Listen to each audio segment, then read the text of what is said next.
Too bad. We're here now.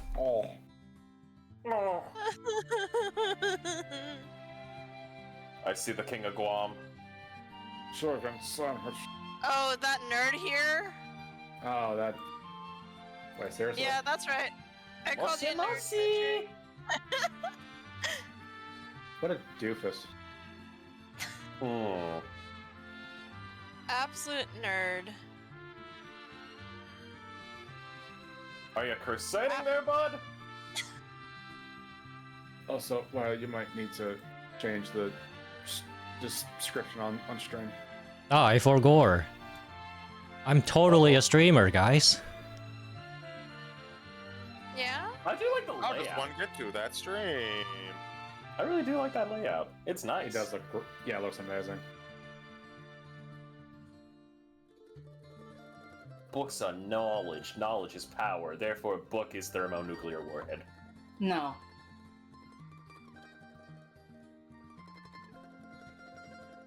I will be along momentarily. You chill out now, cat.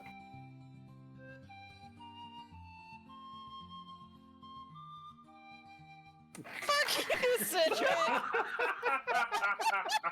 Saw that happen in real time. Thank you for the subs. Oh, that's funny. I remembered to turn off alerts this time. You thought. Kiss your Never mama with change, that Cedric. mouth. Never change. Wait, why did that trigger? Oh no. I'll take it. You coming up? Thank you for the gift sub. Fuck you. Yes, my usual greeting when someone gives me a sub. Fuck you. Listen. Yes. Listen, me and Cedric have this war going on.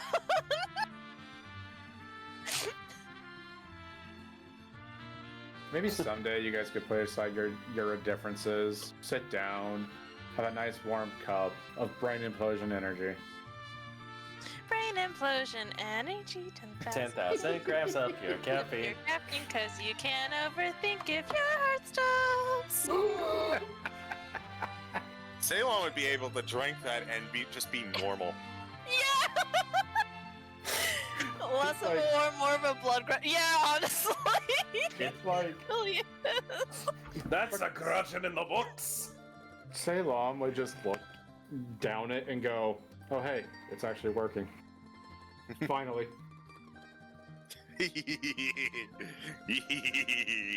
Oh, I finally feel something. No, I just feel What's that like? vibrating.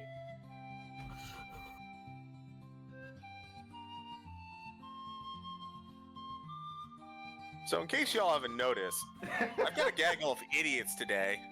Oh, come on. I'm the biggest idiot here. I can guarantee that one. You What do chose you us, think they- remember that. Okay, so gaggle of idiots seems to be like the unofficial grouping of an idiot. What is the unofficial grouping of a moron? A motley of morons.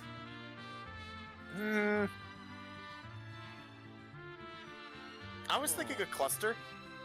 A No. cluster of morons? No, Yeah. a cluster. No, a cluster would be a cluster of klutzes. No, like, here's the thing. Y'all think the alliteration is cool for, like, description of groups? It almost never is. I don't know why. It just doesn't roll off the tongue. It has to be as completely different as possible for some reason. That is untrue. Then how do you Yeah. explain a murder of crows? Not like there's also a clatter of cats. And when was the last Parliament? time you heard the word, like, clatter used like that? Okay, That's hold what on. I'm saying. How about Okay. Parliament of Idiots? I can That accept yeah? I was going to say a Congress of Idiots, but close enough. A Parliament of Morons, a Congress of Idiots. Yeah. Could also be a Senate of idiots. And a pear tree. Hey, thanks. Good. Thanks. I like making that joke too. Ah, got it. Now I'm wondering because we've got idiots, morons, Neanderthals. Doofus. Buffoons. Dweebs. Dumps. Dum-dums. Geeks. Dorks. Stooge. Oh, Goober. You goof. A goof of goobers. That one I will accept. Knuckleheads. Schmeckleborns. Knuckleheads, that's a good one. Why are you? I don't know. Ignoramuses. Idiotas. Yeah, it's a different language. Well, it's technically still idiot, right? I Yeah. guess. I mean, in a sense.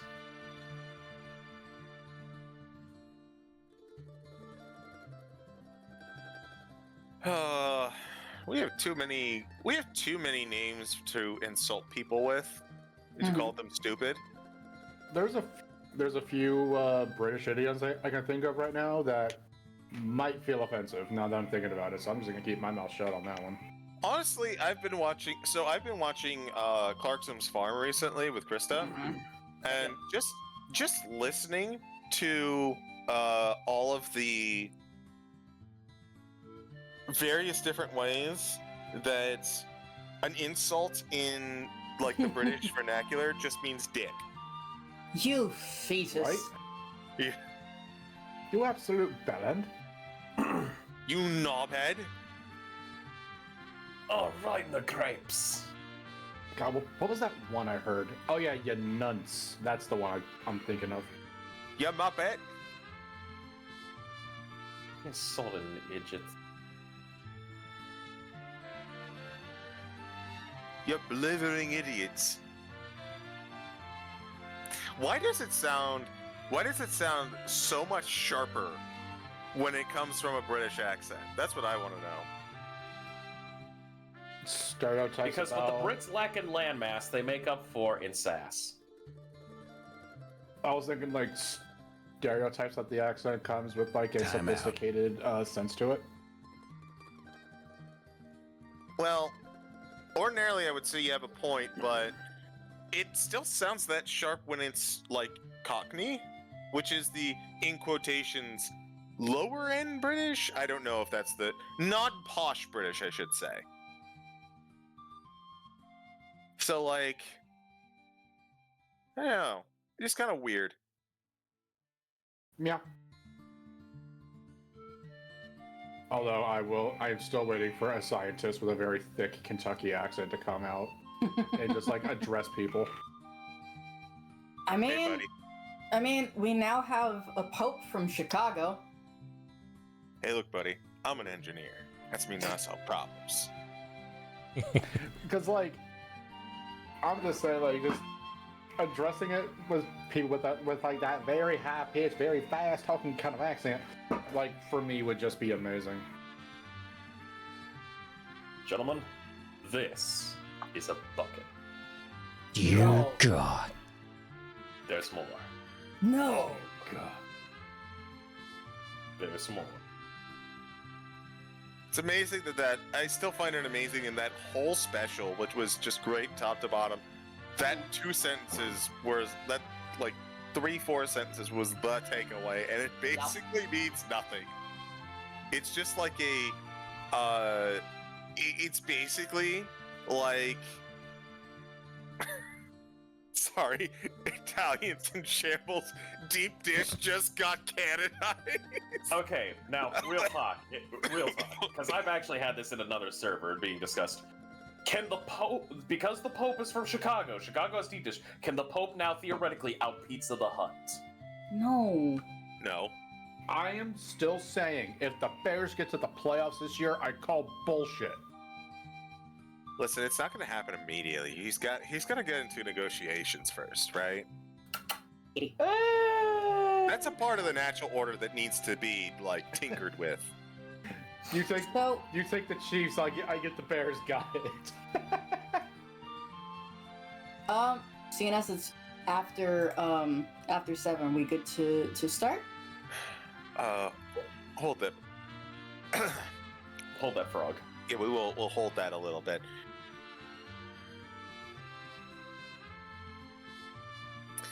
So I hope you all are excited for tonight. Mm-hmm.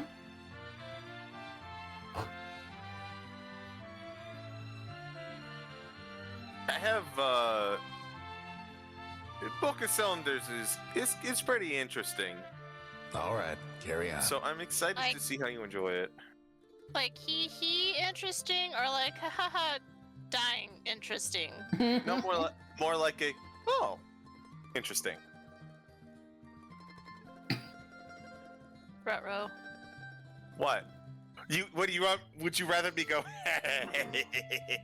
kind of interesting, or would you rather me go? I mean, a little Oh. bit, honestly. God damn it, Citric. Fuck her right the hell.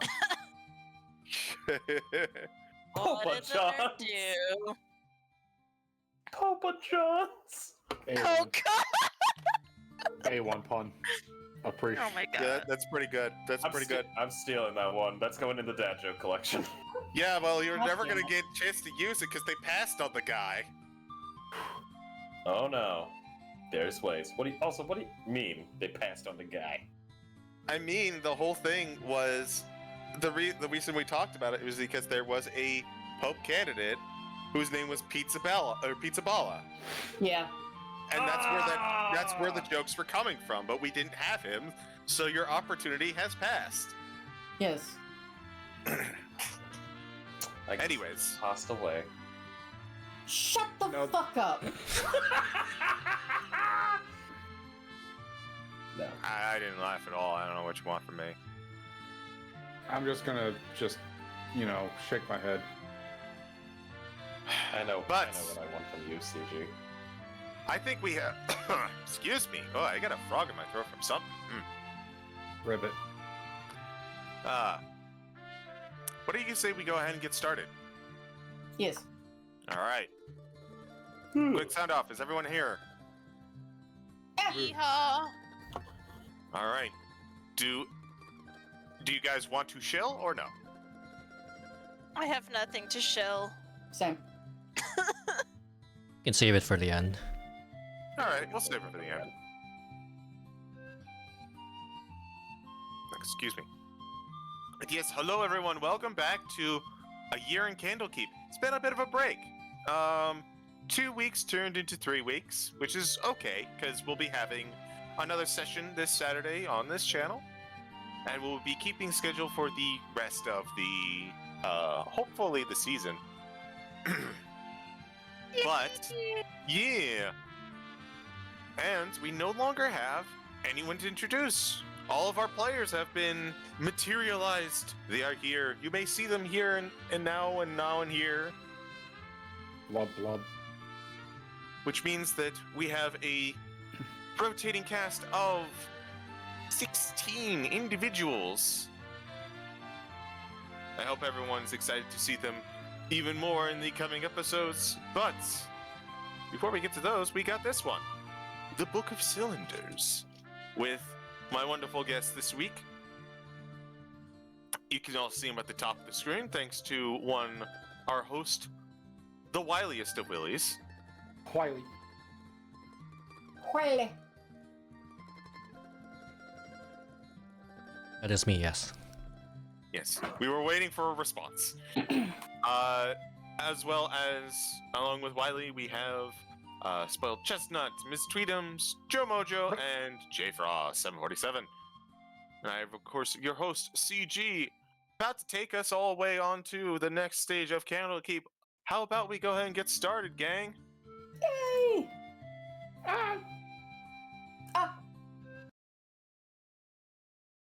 Let's get some more appropriate music.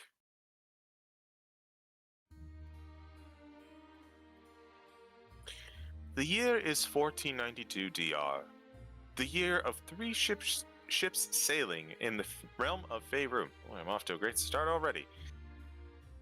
The realm is host to many strange occurrences, large and small, at any given time, and many can be found in Candlekeep, the library, fortress, and bastion of learning located along the Sword Coast. Though the visitors of Candlekeep may not notice, the world spins further on its axis while they keep their noses within the books. Though shadow-cursed lands may be being cleansed elsewhere, smaller adventures are being had between the bindings. What other stories might be told, and by whom? For this place of learning has no shortage of problems, and no shortage of individuals rising up to meet them. So, it has been several months since our first canonical get-together, our first session. And most, if not all of you, all have settled into Candlekeep, whether for work or for study, pretty well. The submission of a book earns you, at the very least, room and board. So, those who have submitted the payments and those who are working for the fortress find themselves always with a place to rest, and even when that takes them away from Candlekeep, they know they have a place to return to. As such, familiar faces have started to pile up. Familiar faces have begun to notice and observe, and even if you may not have spoken to them before, it's easy to identify more, we'll say, exotic individuals. Certainly one of the most exotic, that being of Gel, who is seen regularly thumbing through books looking for something, but never exactly finding what they're looking for.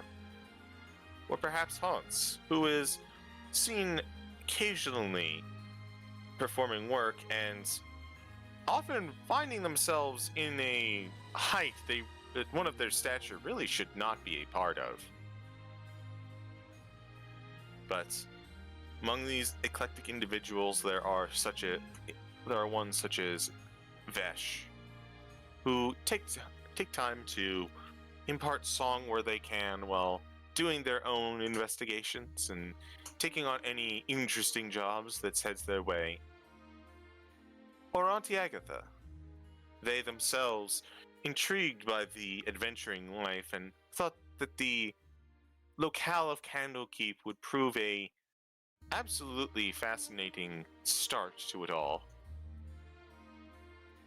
Watching all of these individuals, one of the avowed, the many members of Candlekeep that see to its many books and many goings-on, Ceylon, who we start with.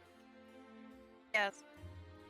Ceylon, you are doing your best, which is basically all anyone could ask for.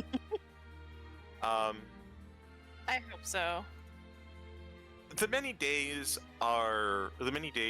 have been kind of blending together as you move to and from taking books to the bindery, doing restoration, research.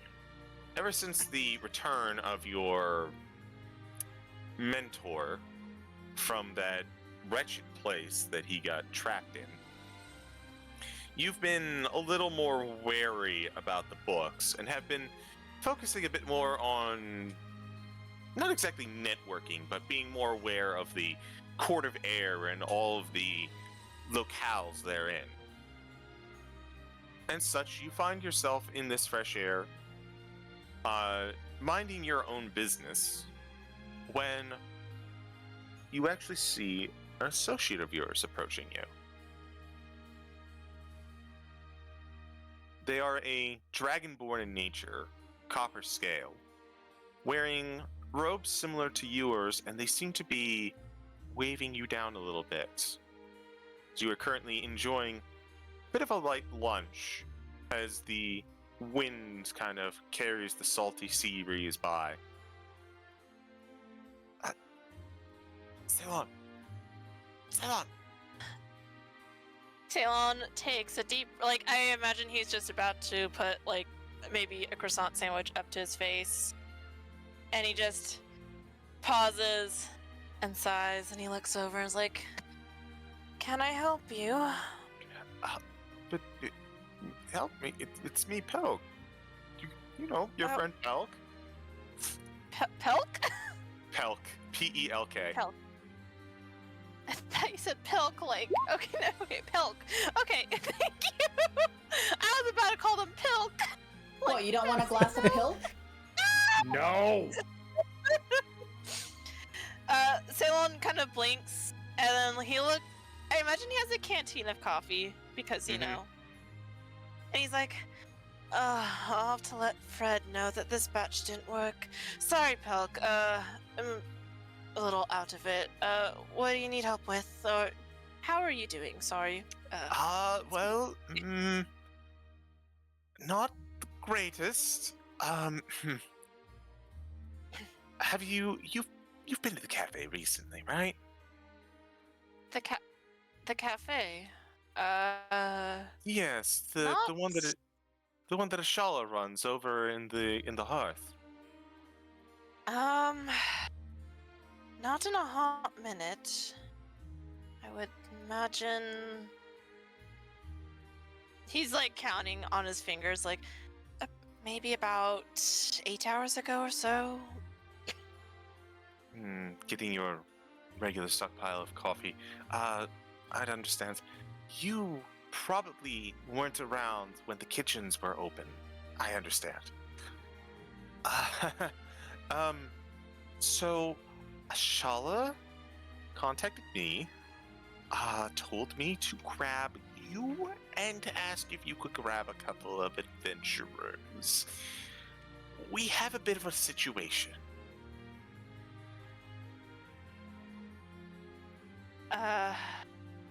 What kind of a situation? We have no fish. No fish. We're, as you know, we get most of our fish from further up the coast, and it makes up a fairly sizable chunk of our stores, which we've been going through at a rather rapid rate. We've been wondering about the case, and we've been hoping about getting a fresh restock once the boats have returned. And they have? And there's no fish for us. No crab either. No. Ceylon doesn't really. I mean, he likes fish, but he doesn't really care. But the moment no crab is mentioned, his eyes widen a little bit, and he's like, well, "Why didn't you say that before?" Very well. I'm sure I can find some people, perhaps, to help us. But I'll meet you over there. Please do. I'll see about getting Ashala and the captain of the ship, and hopefully we can get this sorted. He runs off, carrying what appears to be a strange leather-bound book, but before you can inquire about him, he departs. Oh dear God. Please not. Nothing. Please, I don't want to deal with hags. Okay. He looks at his sandwich and just devours it in one gulp. Like Batman eating a hot dog. Yeah. And he'll look around for those familiar faces that helped him the last time he was doing something with books. Well, as you begin to look around for your former companions, you look for Cordia, who seems to be out at the moment. You look for shoot, I'm blanking. Why am I blanking? Now this is bothering me. 1 second. Okay.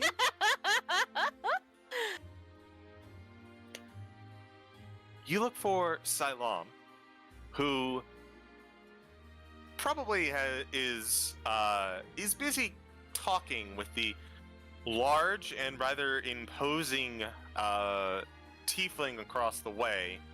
And you think to make your way over, but said tiefling just kind of looks over in your direction with eyes that pierce straight through you and into the abyss. And you You think to yourself, maybe you can find someone else. But you do notice. Sorry? I think, you know what? I think they might be busy with something else. More pressing stuff. Let's just keep going. You do remember, however, that Vesh was doing not a major performance, but they were volunteering their services at the hearth.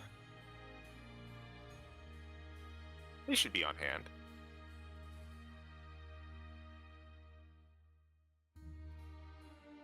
Ceylon ponders and is like, well, I don't know where Cordia is or whatnot, but perhaps Vesh would be a good first, third option. And who knows, maybe Vesh can help me spot adventurers. And he'll rush over to the hearth. The hearth. Hearth. The cafe of which everyone is mostly associated with is busy right now. Most of the people at this time of day, as you have been enjoying your lunch, have come here in search of their own sustenance to have while they read between the pages. And as you enter in, you see quite a bit of a queue forming as individuals are trying to get Ashala to make something a bit, more substantial than drinks, but you see that the drow is kind of shooing individuals away, rather aggressively, I might add. You can, however, see in the corner Vesh currently playing an instrument of some sort. Vesh, what would you be playing right now? You'd be playing his normal flute. Instead, he would probably be playing his... Oh, what is it? Oh, goodness gracious. So they'd be playing It's a stringed instrument that, upon closer inspection, would be a Verschlucken Bandore.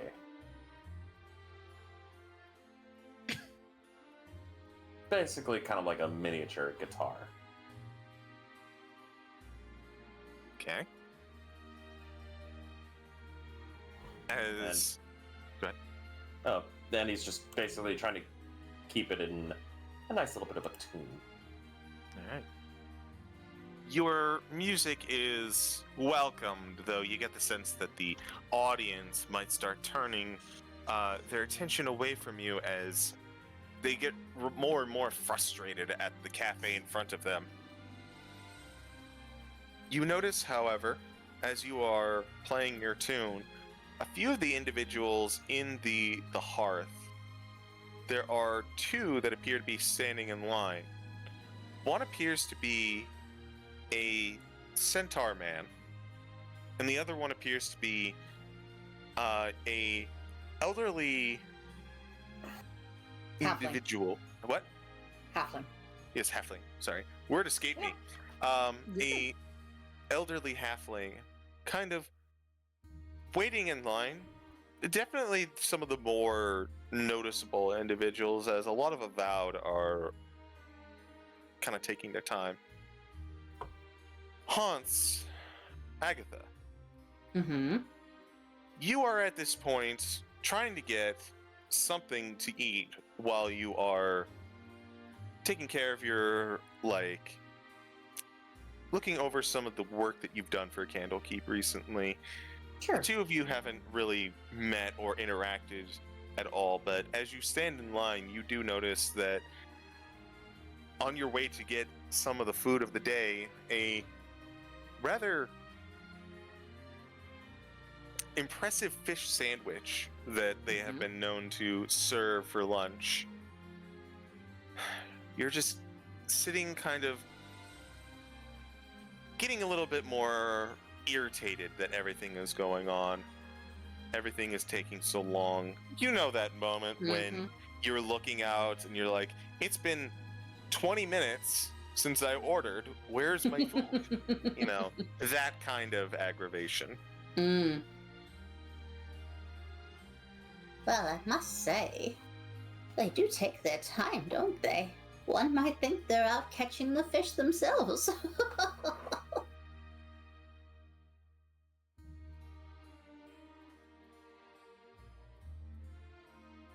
Oh, quiet one, are you? Down here, sir. Can you hear me down here? Oh, hello there. My bad. You're fine, dear. I just meant they're taking quite a while. Yes, I wonder what seems to be the holdout.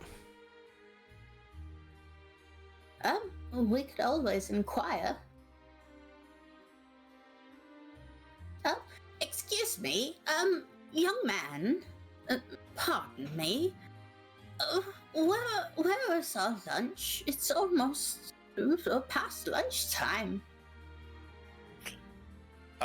So the individual that you grabbed was walking away from the front, and from your position, it was a little difficult to see them.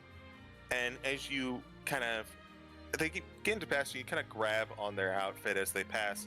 But as you make contact, just kind of grab their attention, you notice that it's actually not flesh that you make contact with, but wood.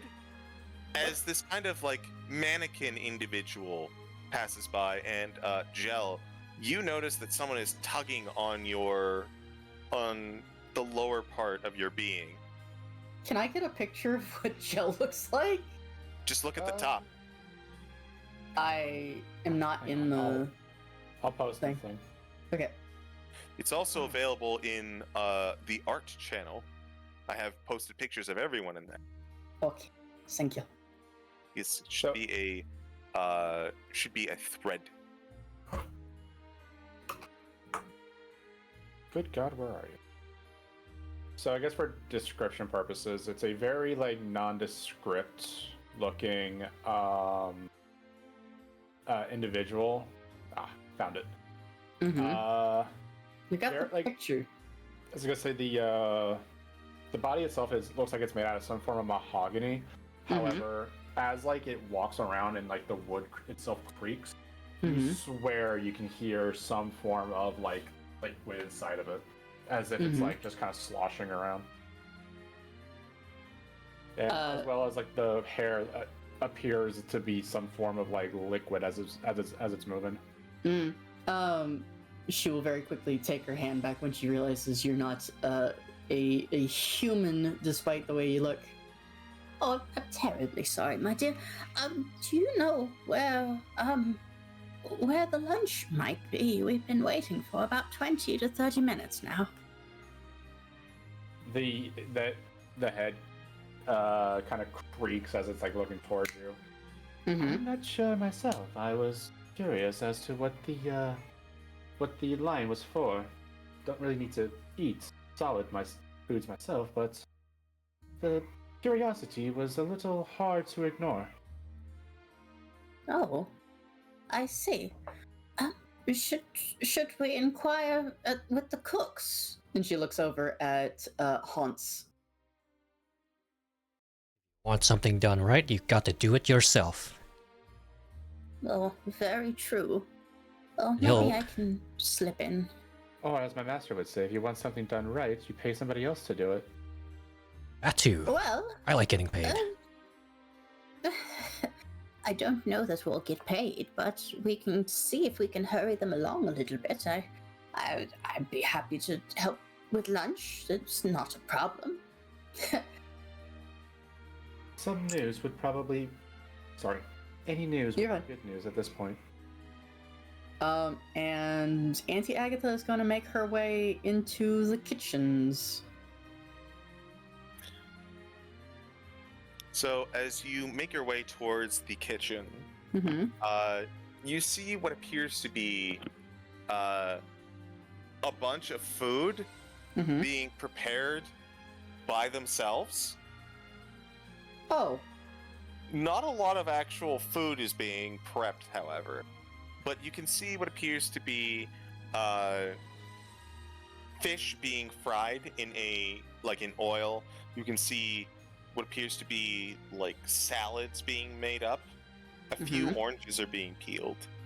But for the amount of individuals in the line, it looks like a meal for one is currently being cooked. Oh, well, this just won't do. Hello? Hello? Whoever cast the spell for several unseen servants, is there someone I can talk to? I'm terribly sorry to be a bother. Hey! You hear from behind the bar that you pass by. Stay out of the kitchen! Don't bother them! Oh, what does this person look like? This is the drow at the end. You would know this. You know this individual, Honse. I believe Jel also knows this individual as Shala Sharel, right? The barista at the hearth.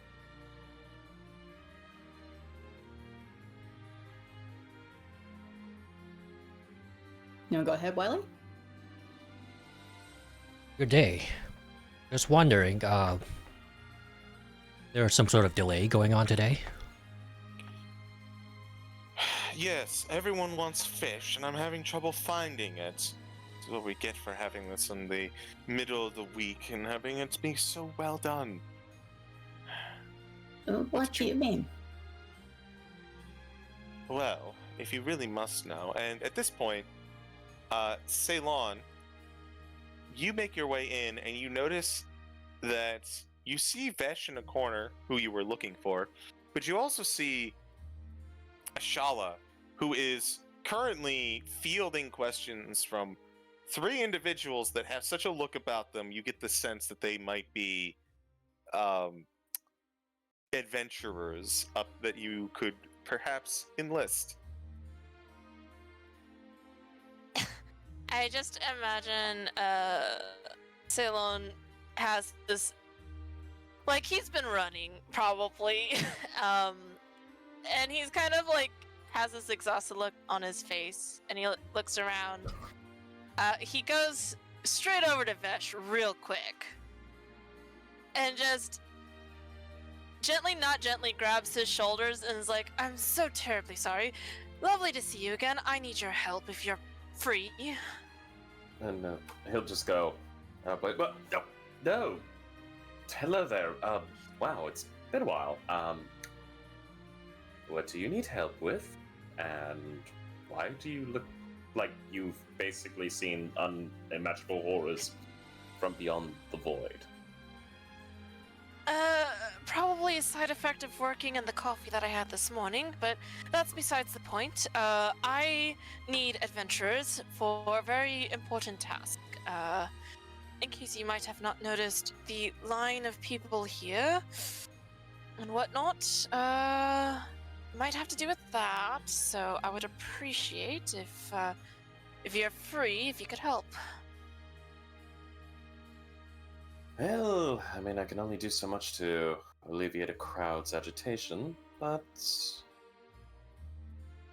yeah, sure, why not?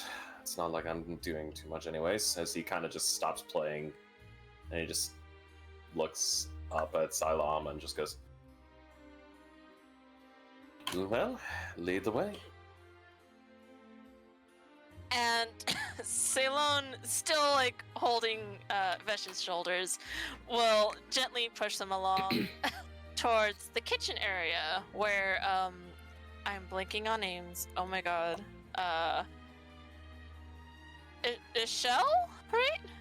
Ashala Sharel. Ashala is at. And he'll like wave a hand up and is like, Ashala, sorry, I'm here. My goodness, when it rains, it pours. Thank you. Oh, were you the one that Pelk sent? Yes. Yes, me. And this gentleman here, Vesh, is offered to help. Though I might need to find some more hands, for this task. Honse, you, Auntie Agatha, and Jell all notice as this conversation, these two individuals just kind of like barged in mid-talk as you were about to get answers from Ashala. And Ashala immediately turned focus away from you, but the mention of adventurers kind of catches your ears. Is there some trouble afoot? Did something happen with one of the books again? That will catch Ceylon off guard a little bit, and he'll look over at this very kind-looking elderly person. I'm trying to be polite. That's fine. And we'll be like, just give a little bow, like, oh, I'm terribly sorry. Did you mention book issues? I don't think this is a book issue, but there's no need to be so I apologize if formal. you had issues with books. Oh, just a small issue has been dealt with. What seems to be the trouble, my dear? I am in need of adventurers for a job concerning the fish situation here at the cafe. Oh, we were just inquiring as to why our lunch has been so delayed. I suppose we'll catch 2 fish with 1 net this time around, shall we? Oh my god, I love her so much! I love her so much! Aww. Ceylon will nod and offer. We'll do a courtesy bow, like his hand on his chest, bow kind of thing. And it's like, I am Ceylon. Ceylon, I am one of the workers here at the library. Pleasure to meet you. Oh, you can call me Auntie, dear. Auntie Agatha. Auntie Agatha. Pleasure to meet you. Of course. Now, we can't let all these stomachs go empty. Where are we supposed to start? I believe we're waiting on, my friend Pelk to come in, but, he kind of he grimaces a little bit and is like, I have a terrible feeling that it might involve a book. Isn't that a sort of drink, my dear? I swear I've heard that before. It's milk and something else. I can't. Sounds rancid. It does sound like something Pelk would make, but no, it's not a drink. Next person who makes that joke is making a con save to avoid being poisoned. Sounds like it's made of flesh. Fight me, motherfucker. Fight me. You'll lose. I'm the DM. Ah, fuck me, I'm dying! The DM only rolls 30s for to hits. All right. Well. At this juncture, as the introductions have been going Sure. on for a little bit, Charlotte just kind of like gently nudges the rest of you to the side and goes back to she looks back to everyone in line, just says, you might as well all sit down. This is gonna take a little bit, okay? Okay, we're going to be checking in on supply and demand issues, so enjoy some coffee, grab a Danish, and when we have something of substance and you have your order, we will let you know. Sit down. And everyone just kind of like, aww. And they all sit in their little nooks. There's also the one at the front, the very front of the line, who kind of blots out everyone else as the large form of little one looks down and is like, even me? No, yours is being cooked up right now, little one. Oh, thank you. You just you still no, you can stand. Oh, please, thank you. Just give like little one a pat on like the thigh.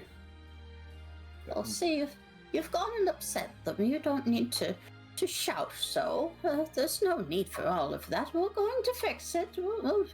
Just something to eat for the trip, please, if you don't mind. And Ashala looks on over to you Mm-hmm. and goes, "Man, with all due respect, I'm working on it. That's why you're here. We've already got complimentary Danishes out and we're storing up, and well, if I still had hair, I would be ripping it out right now." At this juncture,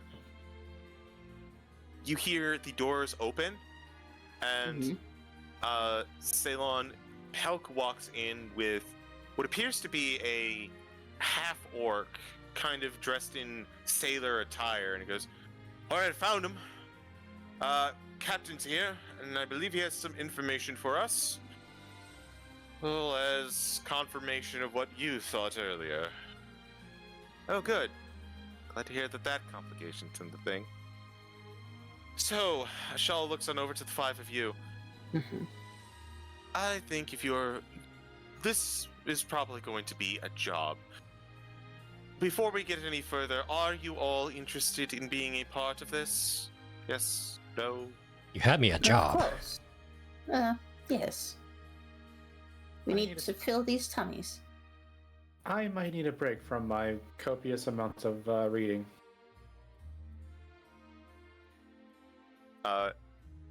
Joe, you notice as while you've been talking, you've been kind of keeping little one company.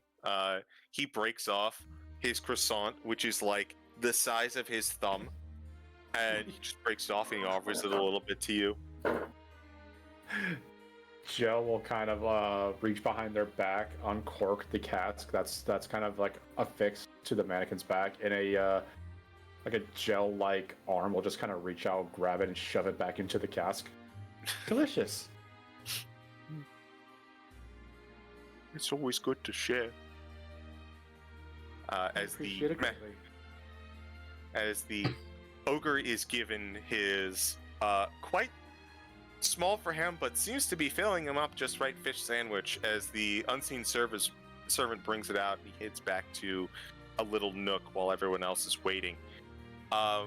Pelk, the half-orc, and Ashala kind of gesture you all to a section of the bar,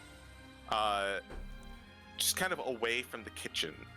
Mm-hmm. A little bit of almost like a prep area for when like dinner rolls around and the servers are taking things out, but at this juncture is just a couple staging tables for food that is currently missing. As you all enter inside, Pelk kind of sits everyone against the wall and takes a seat along with the half-orc gentleman and says, so, it's no surprise, as I mentioned before, that our stores for crab, fish, shrimp, and what was the last one? I can't remember. Oh, eggs, yes. Are a little bare right now. Oh dear. Normally, most of our stock of such a thing comes from a village up north.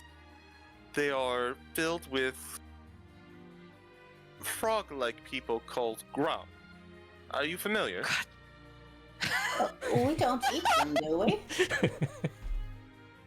Hey, I'd like everyone to go ahead and roll a nature check. Okay. See if Would you I- are familiar with Boy, Grum. nature. Can I? Can I Oh, get a God. That's a crit. God Ceylon, damn. Ceylon, you don't need it. You're familiar Yeah. with these creatures because you've had dealings with them every once in a while. Yeah, 24. I cry. Why do you cry?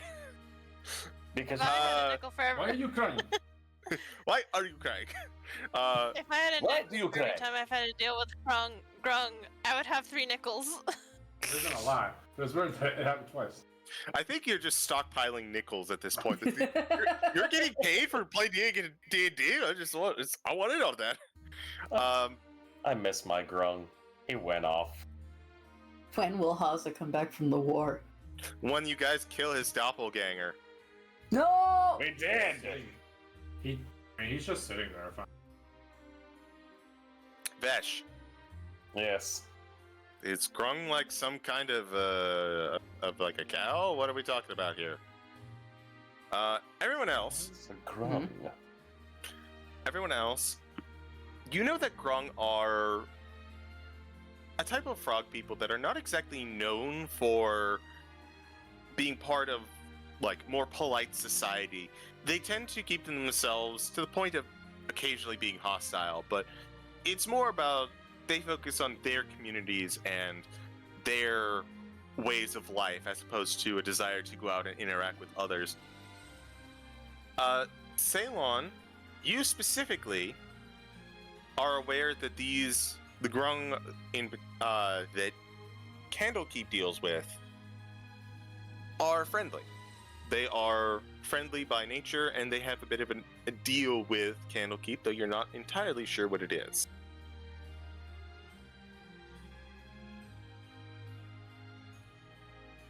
But Pelk continues. So the Grung a little bit north along the coast, they are fishermen. They catch and raise fish from the sea in freshwater pools, as well as crab and various other aquatic beasts. And they do surprisingly operate as a business. They sell their animals to various locations along the coast, and Candlekeep is one of their major buyers.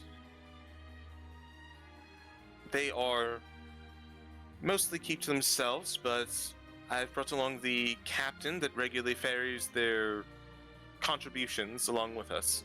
And he gestures to the half-orc gentleman. The half-orc is of a gray persuasion, and you notice rather pronounced tusks, even longer than most other half-orcs, to the point where you think they might be like full orc. But other than their tusks, their features belay more of a slimmer physique that you notice less with full-blooded orcs. And he kind of gives a slight nod. Meter Giants at your service. Oh, it's nice to meet you, sir. Nice to meet you as well. I came back from the trading post, our meet-up point with the Grung. They said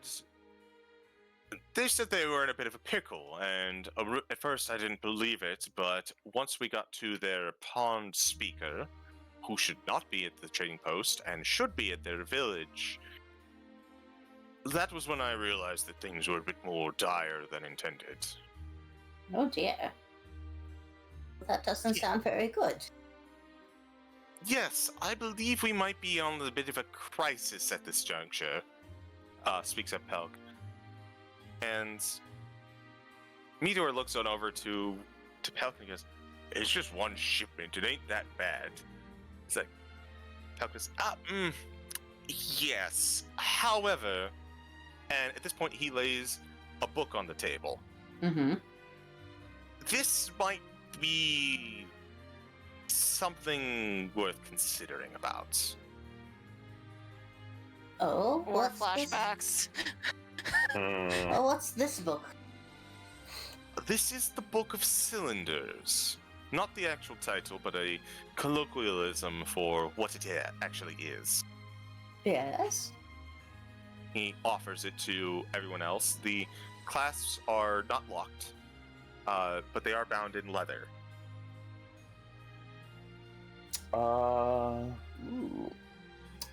What does it look like, if you don't mind me inquiring? It is a green book with, as mentioned, 2 leather straps, each with 2 clasps. there appears to be no major like insignias or anything special about it, which is surprising because, as you have all seen, Candlekeep loves their fancy colors. Mm-hmm. Mm-hmm.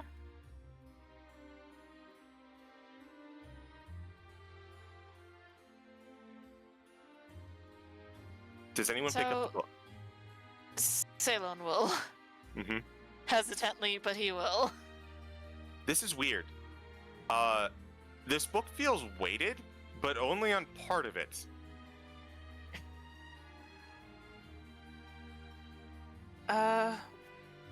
Odd.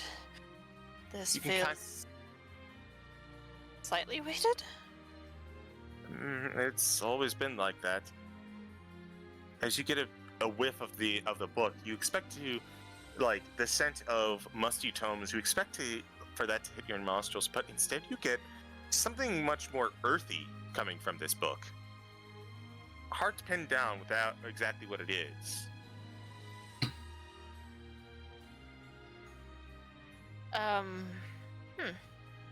He'll offer the book to anybody else that wants to hold it after taking a sniff. Do you mind, my dear? Oh, not at all. Here. Now, how big is it Well- compared to her? It's a normal sized book, so for halflings it would probably be about... it'd probably come up to your knees. It's a big book. You're a small person. Yes. She'll have a look at it. Is it possible to open it, or should I keep it closed? It's not locked. Please. You'll see why it's a bit of an oddity once you open it up. I will indeed open it up. As you open it up, you see that the pages are hollowed out. There are no actual words written on any of them. Instead, the book appears to be a container of sorts, as 3 cylinders seem to be held up in the center. There seems to be a gap for a 4th one, and then to the right of that, you see 2 small pockets, almost like a tackle box, containing what appears to be a small bit of water, like in a jar of some sort, and a bag containing some sort of dust. Well, before I investigate any further, what was this on the side? It looks like it's incomplete. There's a piece missing. Very unfortunate, that one. Yeah, we're not entirely sure where the missing piece is. And this bag of some such? I believe that is dried dust of some sort. Oh, right. It's a paste. You add the water to it. Oh, why on earth would you do a thing like that? He looks to you and he goes, well, you could inspect the cylinders further to get a better idea. She'll hold out the book for someone else to take one of the cylinders. Joe would grab one. The cylinders Special are grab one. The cylinders, as you pull it out, each of you, you notice that there are, like, some sort of carvings and intricate designs on the inner tubes of the cylinder itself, which has a kind of like a top and a bottom denoted by 2 oval shapes. Each one of these cylinders has these designs on it.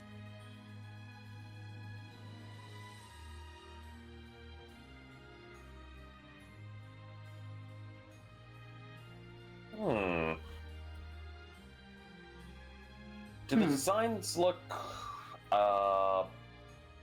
like ingrained in, or more like they're exposed, like coming out of the cylinder? Exposed. Interesting.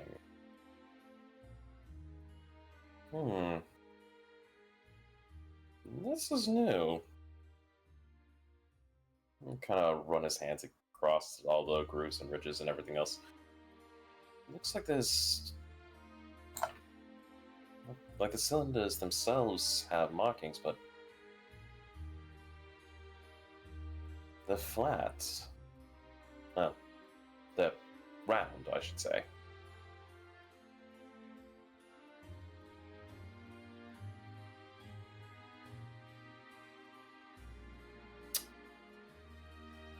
CG, Yes.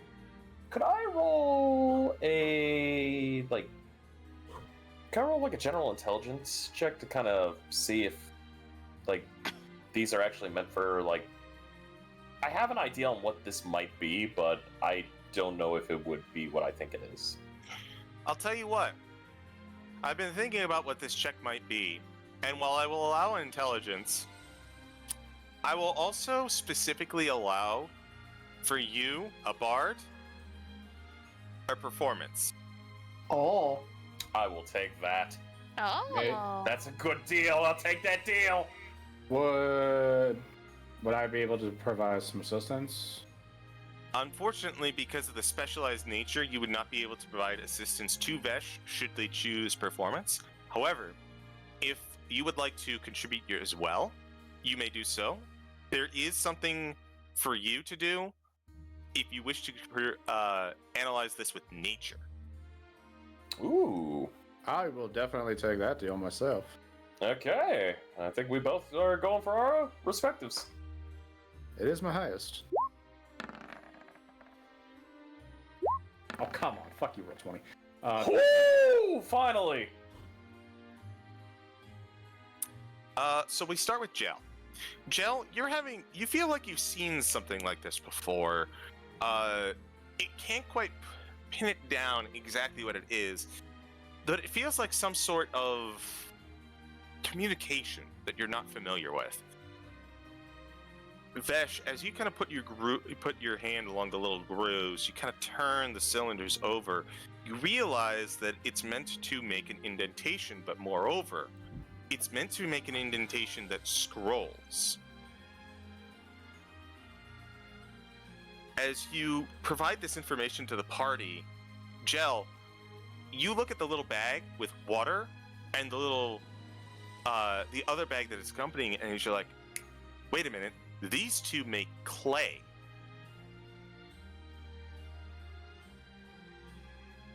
They will just reiterate that towards everyone else. I believe that they make some form of clay. Well, Interesting. but for what reason? I believe that would be for these, as Vesh holds up the one cylinder.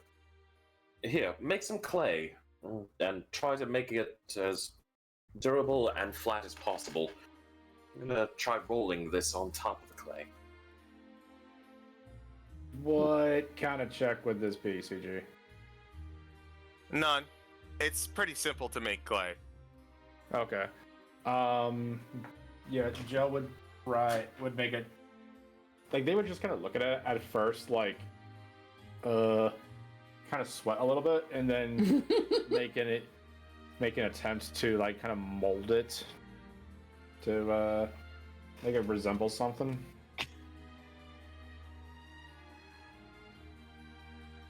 So you're trying to form the clay into like an object of some sort? Something simple, like like a stick or something like that. So they will try and like draw like the appendages like from what the staff that they're using. Mm-hmm. Yeah, something simple, not overtly complicated. The clay is very malleable in your hands. There's not a great deal of it to work with, however, so you find yourself being unable to like make too much out of beyond rudimentary shapes. But as you do, you pass it on over to Vesh. Oh, my grandchildren love to play with things like this. Oh, it keeps them entertained for so long while I'm cooking dinner. My master had me something. had me try something similar to this when she was trying to teach me mending. Something Well, about feeling the earth as you graft it with your magic, or something along those lines. give Oh, me that's some moments. What an ingenious way of teaching. Well, your master is a very intelligent person. Among other things. Vesh will take the clay and start to make it flat. Are they doing well nowadays? Sorry. No, you're fine. Go ahead. There was a pause. No, you go ahead. He'll just make the clay as flat as possible, kind of like make it like a sheet. Take the cylinder, kind of plant it up top, and start rolling it downwards. As you begin to do so, you notice that the cylinder imprint shapes into the clay, and the shapes themselves don't seem to be anything particular. However, I have a question for the party. Mm-hmm. Yes. Does anyone speak primordial? Primordial. That's a good question, Chief. Nope. Not to my No, knowledge. not really. Oh, I don't have her languages written down other than Common and Halfling.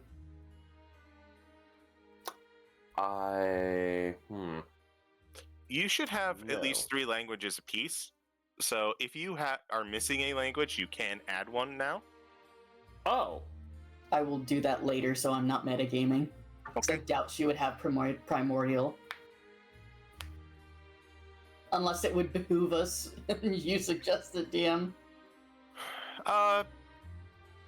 You can if you want, but realistically, don't worry too much about it. Sure. Okay. I was gonna say, I got druidic. Does that count? No. Can anyone read this? Yes, I can, Pelk says. You see as Pelk kind of walks up, Meter has been talking to Ashala about something. Mhm. They've been they haven't been trying to keep it quiet, but they didn't want to disrupt the current conversation. So while these two are going out, Pelk steps up and goes, "This is this is more of a proclamation than anything else.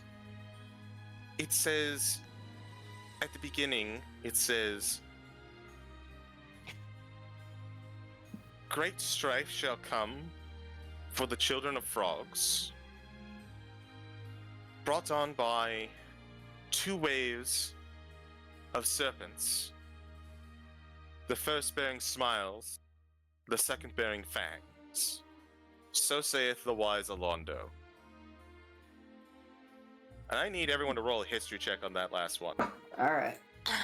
Alright. Him story. So, Ceylon, you also don't need to roll this one. You're very familiar with this individual. Okay.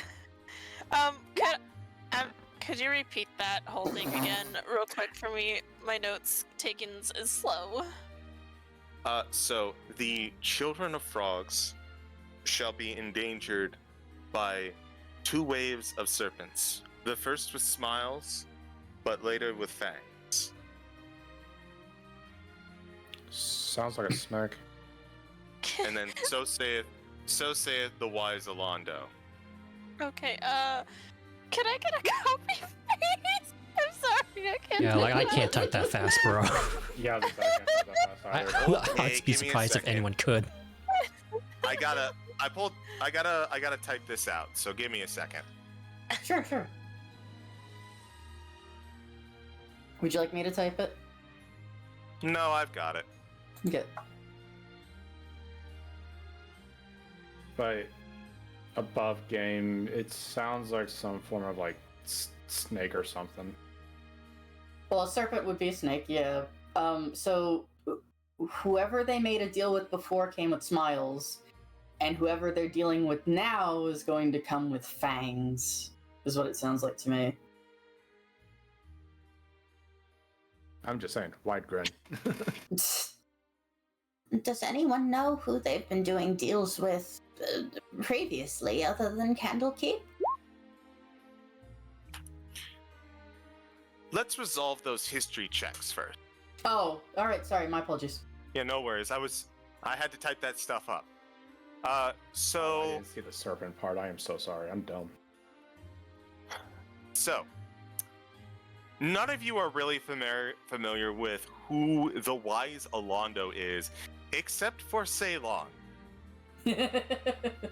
Ceylon, you are very familiar with the wise Olondo because the wise Olondo is one of the reasons Candlekeep still stands. Olondo was a scholar in ancient times, I mean ages ago.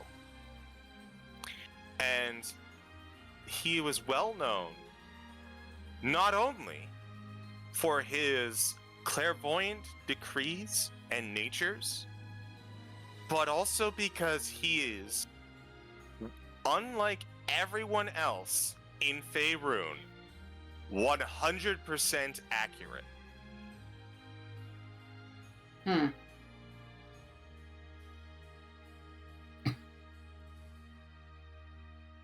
Upon hearing that, Ceylon's face goes on quite a journey. Like, oh, that kind of sounds serious. Okay. And then hearing wise Orlando, he goes into like an oh shit expression. Pel kind of meets your gaze and goes, yeah. So, Orlando's decree being tethered to this has undoubtedly caught the eye of most of the superiors. I wouldn't blame them. That if Orlando said that, then no doubtedly it would be on everybody's concern.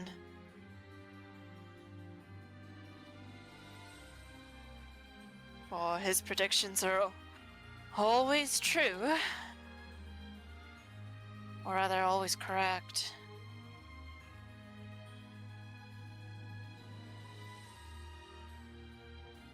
But surely, them being endangered doesn't mean that they are outright killed, right? Jan's in the back, Meter Jan's pipes up. No, they're not all killed. Most of them are held up at the trading post that I frequent. But not all of them. A joy. The Pond Mother was lucky enough to get away. She probably has more bearing on the situation on the ground than I do. However,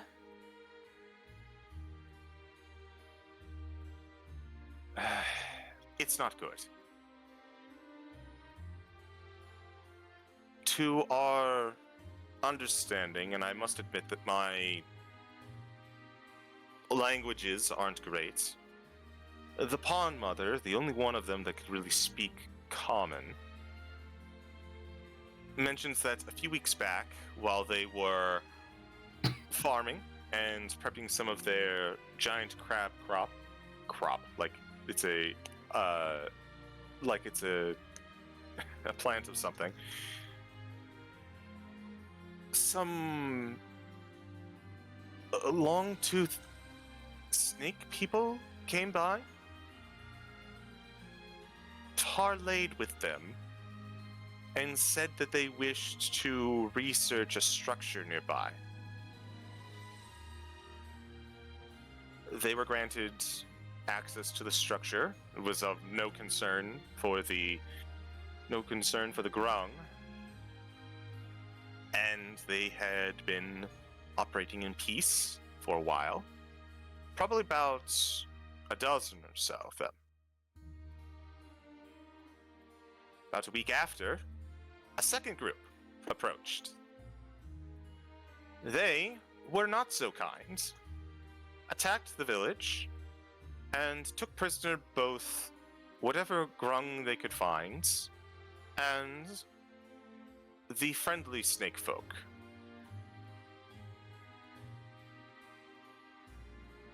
That's terrible. So are we to go and get the other grung then?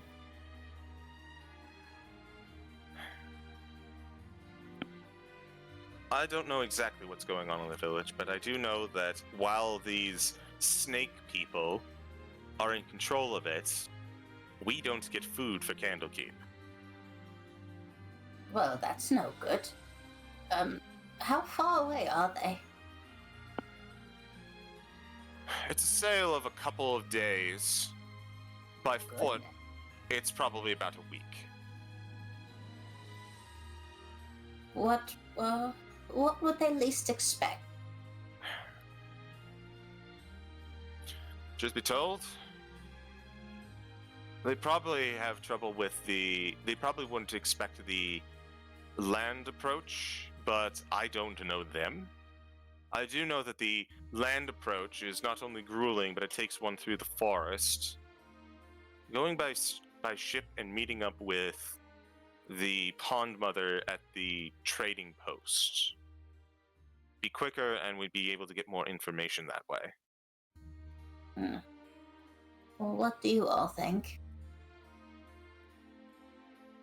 I think boat is our best bet, especially if you need more information about what we're dealing with. Of Don't want to go course. in blind.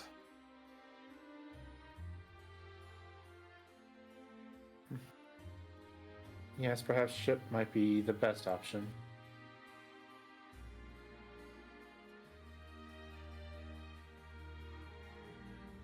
Is there a I'll map of the follow your area? lead. Here, I've got the location, the map of the Sword Coast, and Meter is going to pull out the map Mhm. you see before you. Yay. So, if you look at the map Mm-hmm. now, by lands, the location of the village is about here, and I'm gonna ping. Okay. The outlet is a bit further south, around here for the post. Now, in order to go up north, you'd have to cross through the Cloakwood. The bluffs nearby make so that travel through and around the the Cloakwood unfeasible. Not to mention that we'd have to bargain with whatever druids are in there. I don't like druids. If a mannequin could blink. If I might make something of a compromise, my dear. Mm-hmm. If we take the boat to drop us off farther up, could we not come down to where the pond mother is? Or is that not where... you said that she was safe, right? We're not trying to sneak up on her? The Pond Mother is currently safe and sound at the trading post. Ah, I see. I apologize, dear. I think perhaps we should, personally, as one old lady to another, she might need a bit of help.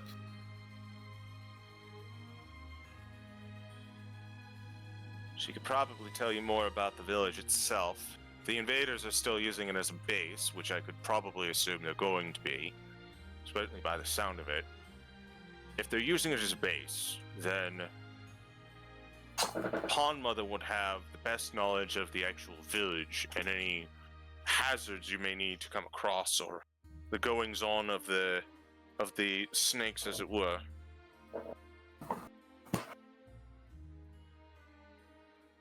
Then, which do you think, my loves? Shall we go see her, or shall we go storm the castle?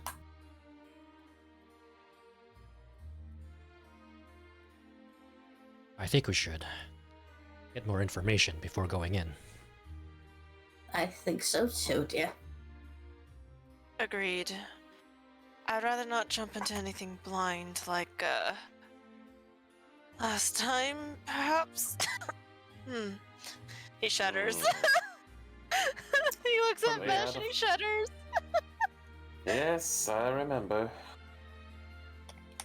Sounds That was so harrowing. fun.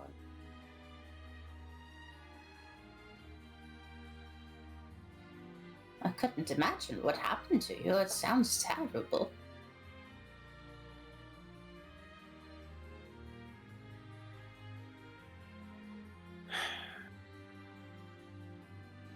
It's a long pause as the silence kind of speaks for itself. I just I don't- imagine, you know that Excalibur face? Yeah. Yep. That's Vesh and Ceylon right now.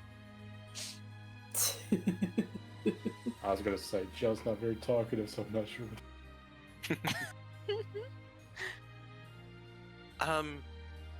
Pardon, not to interrupt, as Pelk kind of raises his hands. So, you have we've looked at the first of Alondo's the imparting of Alondo's wisdom. We've got 2 more. Oh dear, Oh boy. that's not good. Pelk takes up the clay and mushes it all together so that the shapes are on it. He takes the second cylinder and rolls it in, and roughly translated,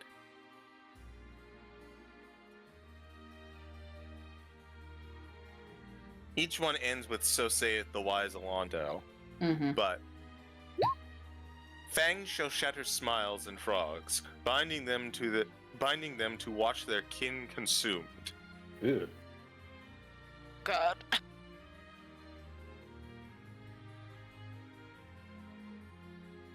Dear. If that's the case, do you think perhaps we should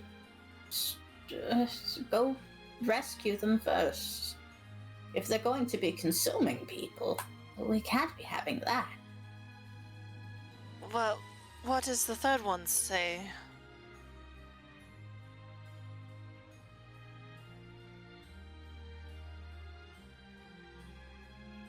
The last one says, "A ritual for a scaled soul shall be conducted atop a stone coffin, a cacophony of hisses to greet a quintet of wills." Oh, that sounds culty. Yes. Are you going to sacrifice 5 individuals? Oh, Do not like that. I hate to say it, my dears. Perhaps, in order to get things started, we may need to conduct a rescue mission before anyone perishes. If time is of the essence, Meter pipes up, then speed is what you're looking for. Oh, yes, very much. You save about 4 days by going by boat. Oh, shall we then? Well, it seems we need to hurry. Yes, let us make haste. What Ceylon Oh, she was just gonna ask where. refuses contain. Oh, great. It's okay. She was just gonna ask where to get the boat. That's all. Oh, I was so I gonna was say, just are we gonna look going- at his container of coffee and just slam it. He's gonna need it. I just assume, like, Ceylon looks towards Ashala and goes, I'm gonna need about 5 more of these for the trip. All in thermoses. I need 5 more of these little bitches. Oh dear. Yes.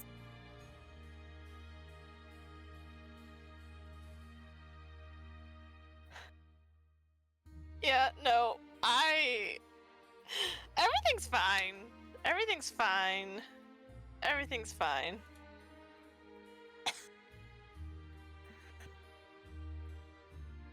Yeah, You no, okay? he's slamming that coffee and is ready to go.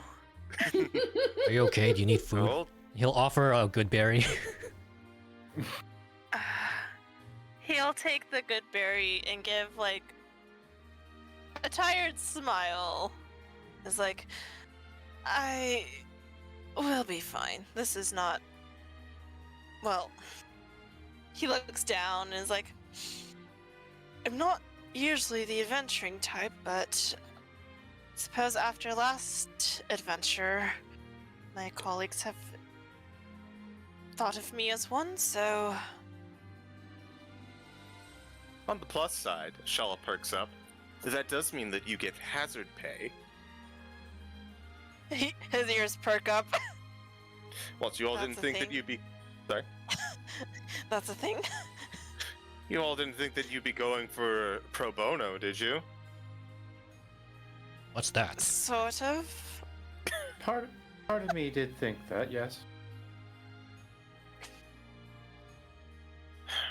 Auntie Agatha's just going to pat Ceylon on the arm and give like this really warm grandmother smile. Oh, most people who call themselves heroes, I wouldn't trust them.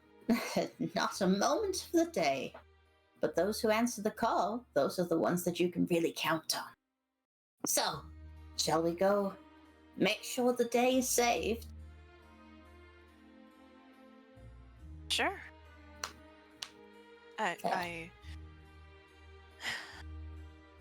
rather not just sit idly after hearing all of this, Yes, especially if Alondo's involved.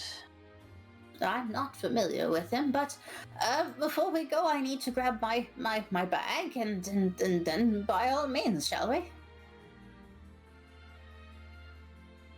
Let's. He'll look towards everybody, and yeah. Alright. So, as everyone begins to pack up, prepping for a long journey, Meter approaches the group. Alright, it's about a day and a half's travel to the outposts. Seas will be put in such a way that you'll arrive at the outpost by the end of the day, making for a good stop. You'll have to approach the rest of it by land. It is not a good trip going by land. There's a reason that we outsource this to the Grung, as it were. The land, being so close to the sea, has a lot of marshiness to it. Be prepped for some deep wading, especially if you're going in by the coming up from the south.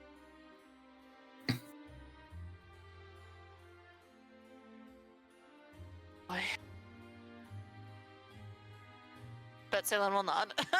You say, can you give us one more time? The way up from the trading post is wet and marshy, courtesy of being close to the sea. Be prepared for difficult terrain once you get past the trading post. After we take care of everyone at the trading post, could we not then borrow a boat to go up the coast on our own if it would be easier? Or it's too shallow. On top of that, you have no idea if they'd be patrolling or not. Have you never seen a flat bottom boat, my dear? They're for very shallow water. I'm afraid that we don't have exactly such things on the open seas, no, but I'm familiar with it.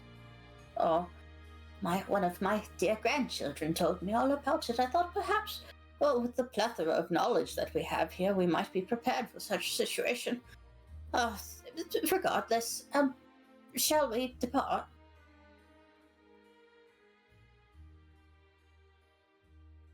Right.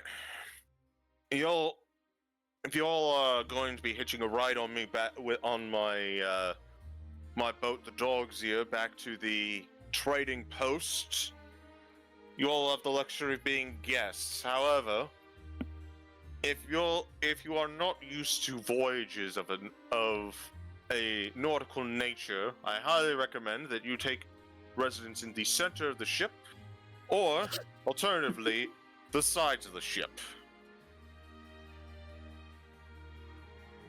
You throw up anything on the deck, it's yours to clean up.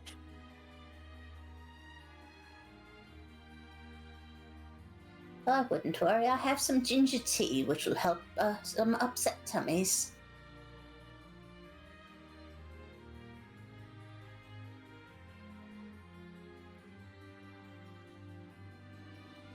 So, unless anyone has anything else they'd like to do.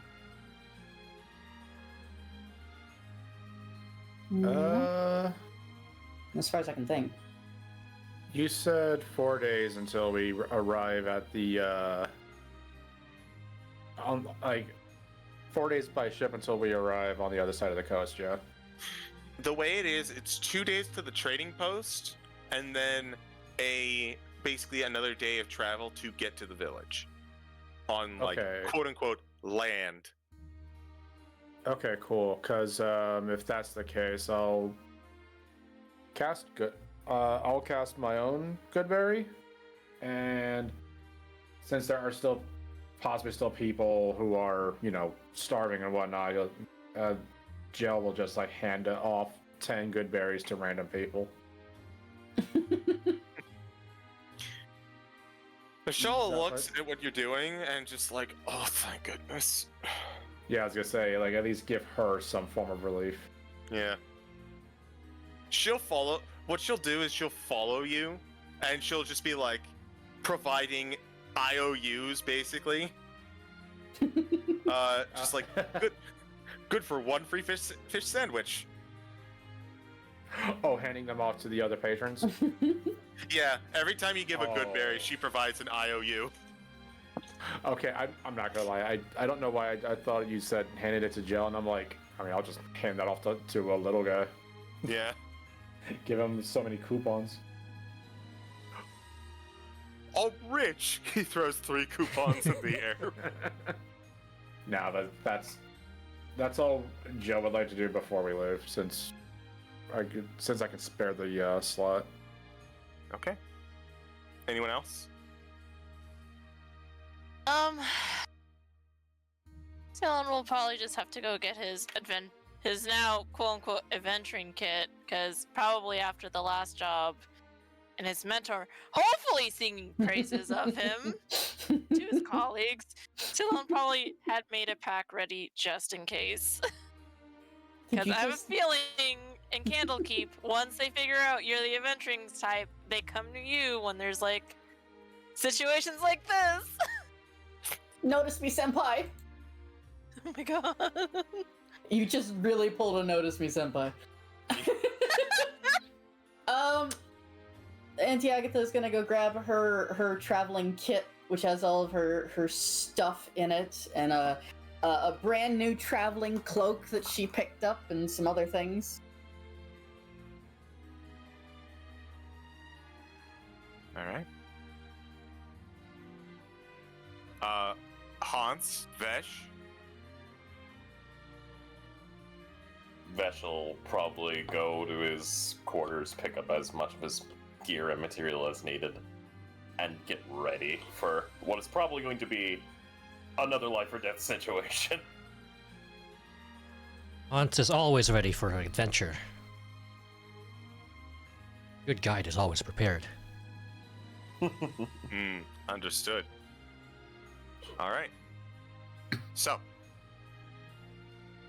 you all head on outside the Candlekeep's walls, and you, instead of heading down the road leading up to Candlekeep, you make a hard left at the gate, past a couple of the guards who, seeing that you're with Mitor, just kind of let you pass, and you see down at the end a small cove with a dock. The boat itself is not... It's not a galleon. It is... But it's not small. It's like a... I'm not exactly up on boat terminology, but it's kind of... A little bit bigger than a schooner, I think. Crewed by about 10 workers. The boat is currently resting at the dock as several of the sailors are discussing and talking, and a few of them look a little dejected, kind of thinking, oh man, we didn't bring anything for Candlekeep. What are we going to do? And Meteor kind of wants and says, "Oi, lazy louts! We're going back to the trading post. Captain? Orders from the client. They want us to investigate, and we're gonna get these yahoos there safely. On the sails!" And instantly they start hopping on. You see a few of them are just a touch dejected. It's like, oh, I wanted to rest a little bit, but it's quickly quashed. As he extends the plank to everyone else. Come on. Gotta get while the sun is shining. Don't want any real weather hitting us bad while we're already in coast and keeping us aground. And with that, he is going to bring all of you aboard as you set sail for the outpost, which means it's time for some music change. Yay. Full speed ahead.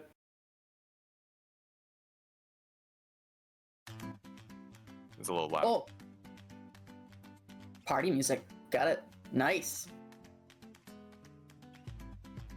As you begin to traverse the sails, I need all of you to make con saves. Question. Do I get advantage for being gelatinous? Yes, I will allow that. Do Right. I get advantage for being around Candlekeep and like all, you know? Can I give people advantage with ginger tea? Can I have advantage because I have 4 legs? That makes it worse, bro.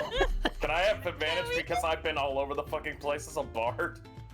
18. Can we just have advantage?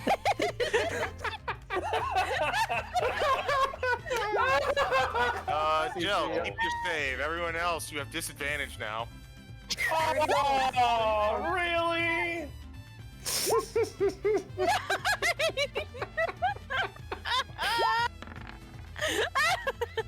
Oh, thank God. I was just like, This is so appropriate. I was just like, I'm just sitting over here like, I mean, it would make sense. I should probably ask, and then I fucking lit a fucking bomb, apparently. I must say, I'm impressed by everyone's con save modifiers. They're not bad. Never I skip just on con. imagine Ceylon's at the side of the ship, like hard cut to like Ceylon, like just on the like holding on to the side of the ship. My man has a combination of swirly eyes and tears going on as he's draped over the side. Yeah.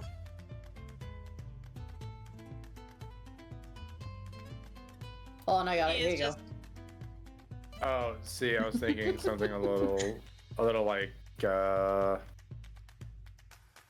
this. Mm-hmm. Yep.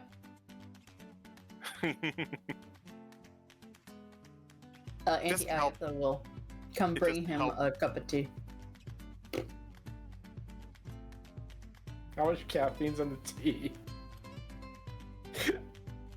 Ceylon will like shakily reach for the tea and look over at Auntie and be like, "Thank you."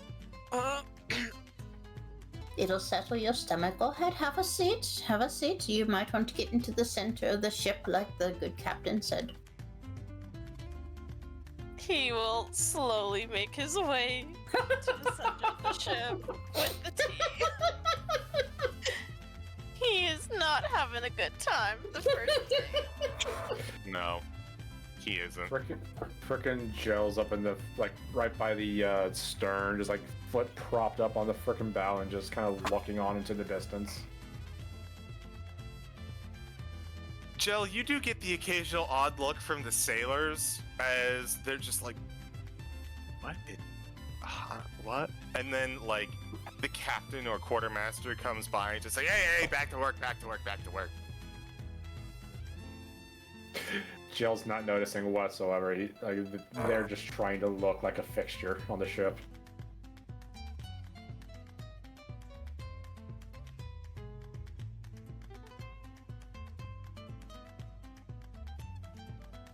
As all of you make your way through the first day. The sea breeze is refreshing, and a different. No one ever no one has any real problems, other than Ceylon having a bit of an issue. But beyond that, your first day goes by without incidents. Go to day 2. May I roll my portent dice? Sure. This will be relevant for. This might show up. So it's 2d20, right? Yep.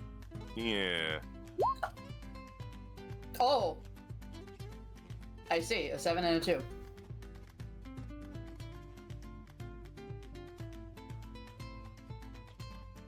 I mean, that's actually pretty decent. I don't know if our portent dice. I mean, just giving somebody a 2 on the die is pretty cool. Like, I'm not being pedantic, I promise. Say no. Fuck you, I give you a 2! The only way Hell it gets yeah. better is if it's a nat 1. Mm-hmm. I'm gonna need con saves again from everyone, as Oh, the no. seas are a little rougher today.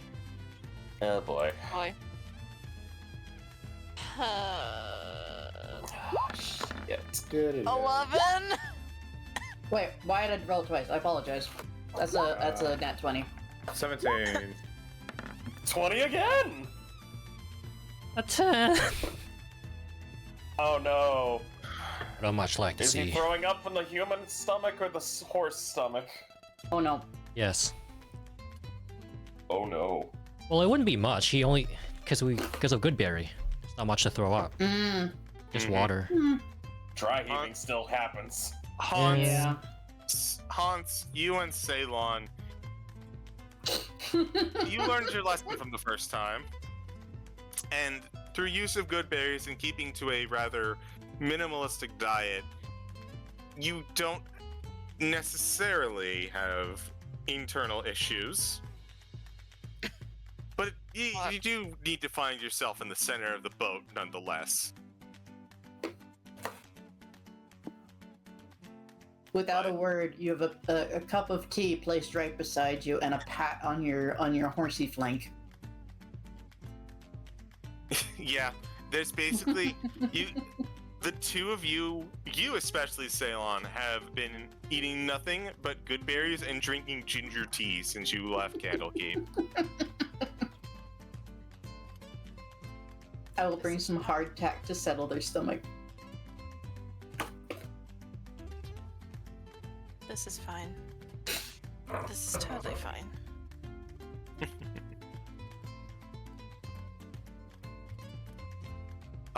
As you continue through the open seas, the sun rises, reaches its peak, and begins to set all in the same day. As the salty air becomes accustomed to your nose, you hear a shout from the crow's nest. Trading post sighted! And you catch off in the distance as coastal mist seems to be surrounding this ramshackle group of shelters clustered around what appears to be a large stone building. As you make your way, and the lapping waves are quickly replaced with chatter from individuals, as the trading post, true to its name, seems to be full of trade and industry, which most of which you do not have time to talk with. As once you land, Captain Meter kind of pulls you aside and says, "All right, we got a little bit of time, but I recommend you'll probably want to go and talk to the Pond Mother sooner rather than later. They are first to dawn, sleep at dusk kind of people, so they're probably going to be hitting the hay not too long from now."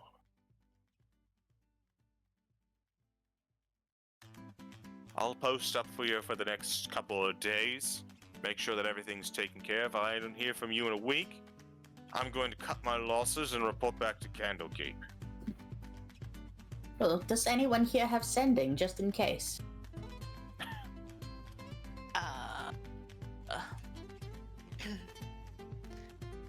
I have message.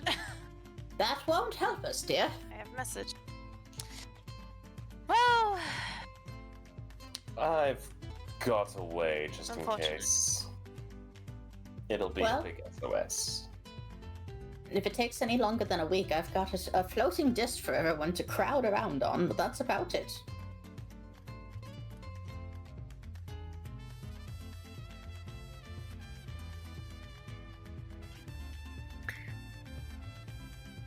As silence kind of grants you your answer, Auntie Agatha. Hmm.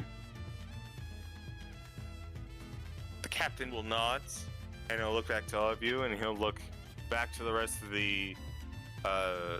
his crew and says, "All right, tavern time for the next couple of days. Hole up, embrace for everyone." And you hear almost unanimously everyone kind of getting off the ship going, "Grog, grog, grog, grog, grog, grog," as they all just disappear in a line towards the nearest tavern. oh my gosh. Rowdy bunch. And the Captain Muter looks to every you, gives a little nod, little tip of the tricorn, and heads to follow his crew, leaving you all in a trading post area.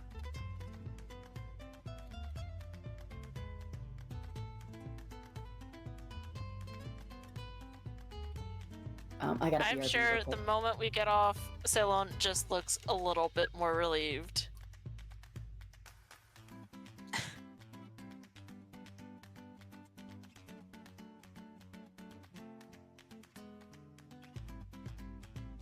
As some of the color comes back to your cheeks.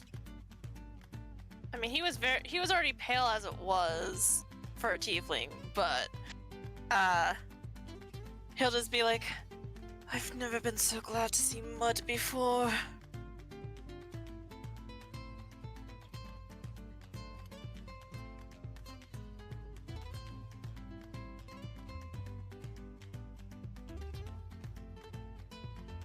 As Sorry. no, go ahead. So basically, we have a week deadline.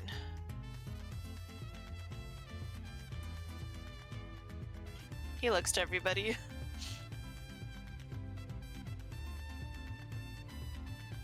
I'm sure that'll be enough time.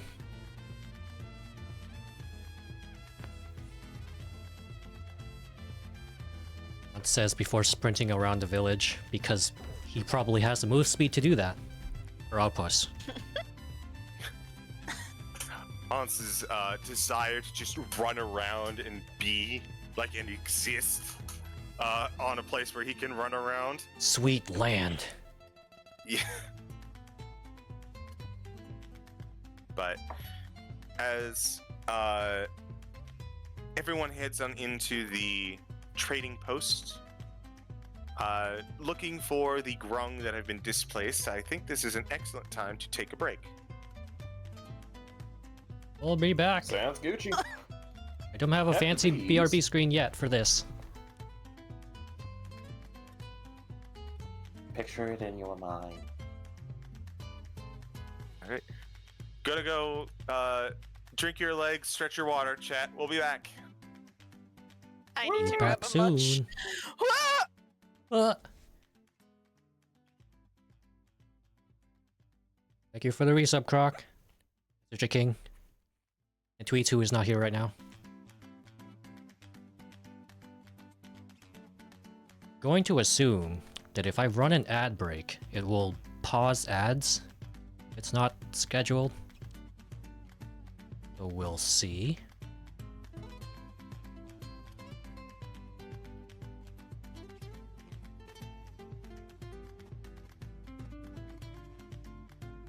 I don't know if you have to, like, have it on the schedule for that to work, but here's hoping. BRB.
food.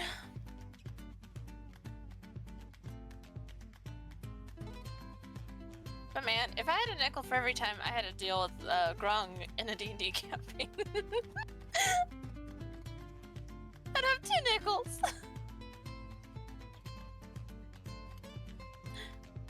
I'm dying.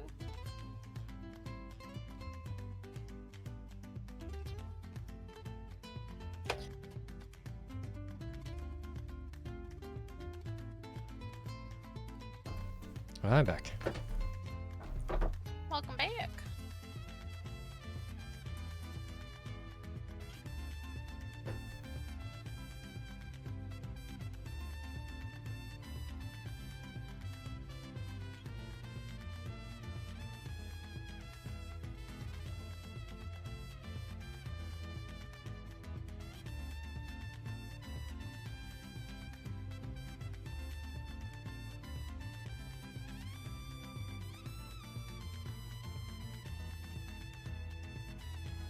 Sorry, I'm muted to munch and crunch. All right, I got carry on. spaghetti.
I'm still munching, but how is chat? How are y'all doing today?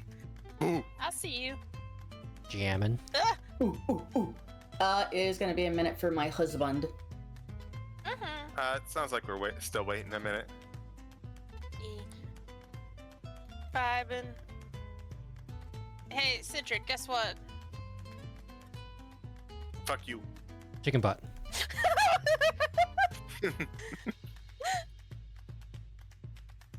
I was gonna say you're a nerd, but what CG said was better.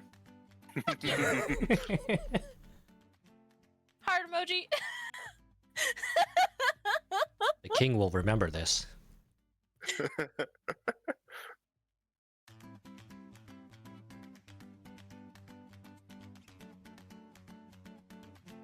You're right here, dude, King of Guam.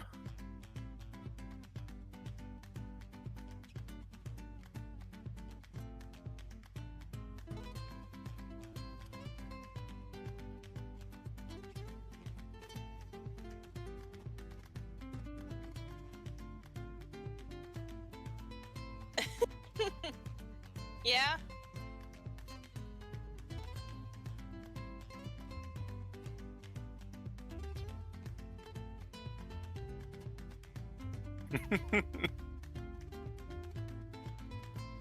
I mean, the DM doesn't need you to have Revivify. Just saying. Yeah. Okay, Citric. Yeah, Citric. I mean, this is me tweets. Ceylon is a polite being, and you know that. You know that. There'll be the two of us running around with Nerf guns.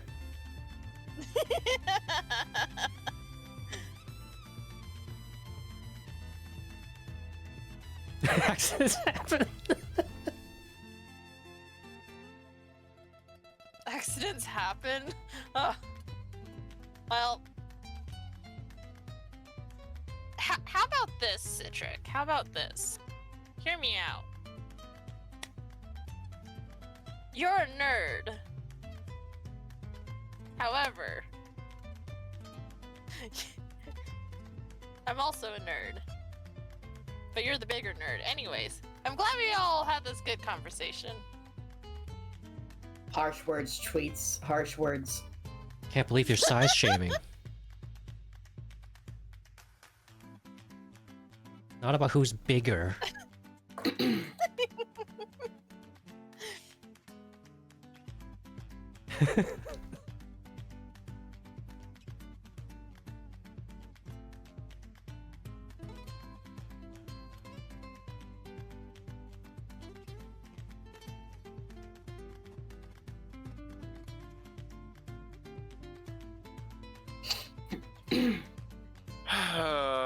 We are, in fact, all a heaping helping of nerds. Which we still have not come up with a proper designation for a group of.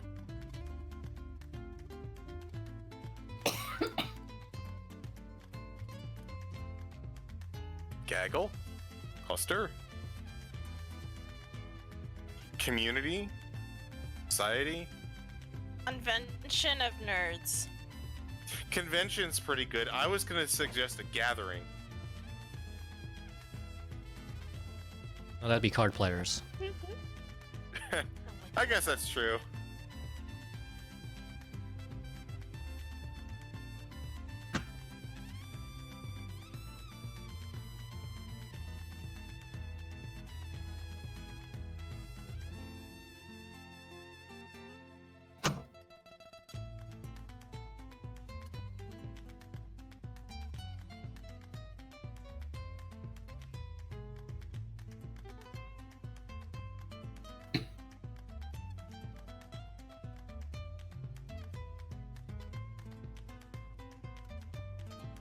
Also, I hope no one's distracted by my GIF. I keep looking back at it. Well, I've kind of been off and on staring at that. Ironic for how little It's he fine. talks.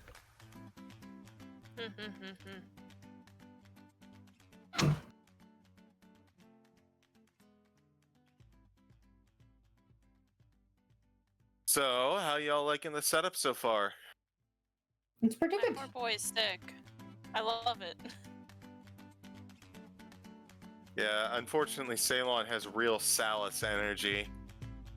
Yeah. Just not a good day to be blue tieflings, I guess. Yeah. Not a good day at all.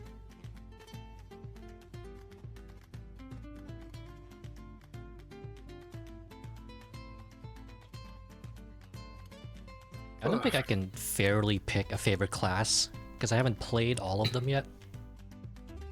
Mm-hmm. Not even in smaller forms, like in, say, Baldur's Gate.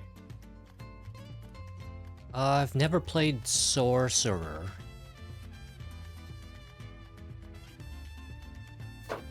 Sorcerer is interesting. I mean, a lot of people say it's wizard but worse, and there's merit to that. But it depends on if you want to be like more of a face, and updated Tasha's / 2024 Sorcerer is a lot better. I'm of the opinion that one of the best things they did for Sorc was give them built-in spell lists. That solves a lot of problems that they had.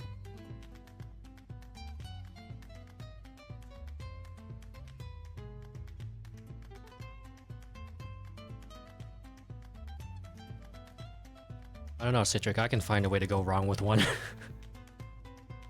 think my first character was a Battle Master. Yeah, my first one, before I met M and W. Only made it to level 5 before we started another campaign for no reason. And then that group kind of just became inactive. Yeah. But technically, I'm so glad I played it. all you. Oh, sorry. That was it. I technically played it. Oh. I'm so glad that I have all y'all idiots who are willing to meet me halfway on this sort of thing. I'm just glad I finally played a campaign to the end, even if I wasn't there from the start. Still nice to actually, Understand. you know, finish. I return. That's what she said. I have ice cream. Welcome Hey. back. What are we talking about? Favorite classes. Uh, I do tend to stick to half class or half casters now, don't I? yeah, you have a kind of a preference for it. Paladin, Ranger now. Well, caster's still Paladin fun is though. fun. Paladin is really fun. I've never actually played a paladin. Would you believe I've never played a charisma class? Not seriously, anyways. I can believe it because of the way that you because of the way that you play characters. However, you still ended up as the leader of the squad in the Saturday game, and the one who moves the plot forward in the Monday game. And it's the same for the Sunday game. It was Honse, if you're listening to this on the back, Flash also wound up taking you. Why the fuck do I take the lead all the time? I don't know. Because you have unspoken riz, apparently. I guess so. You Result. have That's that the only- corporate drive. Yes. But that's the only thing you can have unspoken riz. To be fair, campaign 2 is going to change that. We'll see. Yes, I'm looking forward to some campaign 2 changes. Let me tell you. Or to the war crimes. Naturally. I Even don't my think you play D&D for anything else. Would you believe me? I do. It's called spending time with my friends. my Maelstrom character's a half caster too. My own music music box artificer. Welcome back, Joe. We were actually. Welcome back. I was actually just about to bring us back from break. Yay. Yeah. Apologies for the lengthy absence. Oh, bro. That's fine. It was a good time for it. But if you are ready to get back into it, Yeah. All right. Roll call. Krista, Oh, yes. you took too long. You're not here. J Frost. Ah, I'm gonna hit you with a brick. I was gonna do Not that. you. Fuck. That's your soundboard. You're not here. Joe. I really need to like get that audio file and like increase the volume so it's louder. Audio tech work is not what you usually do. You're an imposter, therefore you are not here. Tweets. Oh, bullshit! What the fuck is what? No, what the fuck? Tweets. I'm here. That cry did not last nearly as long as I usually expect from tweets. You're an imposter. Next. The baby. The baby. That was Samus. Clearly we were not here. Okay, so no one's here, so I guess we can't start the game. Don't shit. So, What's with the imposter talk? Is there like a fucking shapeshifter or something going on? Wait, that's too many imposter accusations. You're the imposter! shit. It's No one's here. Juice. Shit, I'm self-reported. I always knew Oh, it was God. a little sussy. You're Sussy a sussy little baka. baka. All right, now that everyone remembers that the year 2020 was a thing, how about we hop back into it? Sure. Okay. So, after arriving at this admittedly sleepy-ish at the moment trading post, you see that there are a bunch of kind of ramshackle, like, lower-end buildings nearby. Some of them you can tell to be like flop houses and taverns. A few of them appear to be major storage building. You do notice that there isn't a lot of foot traffic nearby. You can assume that most people are either heading to bed or are in for a late shift.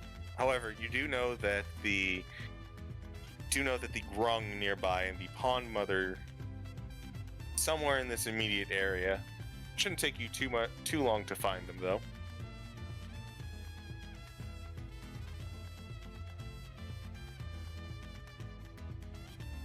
I'd like everyone to roll me a survival. Okay. Okay. Boy. All right at this. Okay, this will be a new one. Epic fail. 23. 10. 12. I'm a very good guide. 6. That's my second highest stat too. Honse, you have been in places like this, you know, places for future hives of scum and villainy so often. You're familiar with the general layout, and you think to yourself, if I know where the most, I bet that the flop houses are this way. And you kind of gather the party and get everyone in that direction. Everyone except Auntie Agatha, who is, I'm sorry to say, old, and therefore Wow. probably wanted to go to bed about 3 hours ago. Wow. So Auntie Agatha is a little sleepy right now. You need a ride on the horse. Wow. Kindly fuck yourself. Wow, Hans is just helping. Damn. Yeah, Honse picked up Auntie Agatha, who is starting to droop the eyelids, and politely placed them upon his back for transportation. Aww. But as you continue forward, you do, with your successful check, eventually find a section of the trading post where it seems to be a almost abandoned warehouse. It looks caved in. You can see a corner of it that has been sunk. There's a couple holes in the wall. It doesn't look safe at all, but it does look pretty defensible, which is probably why the grung outside with their spears and arrows are currently standing guard.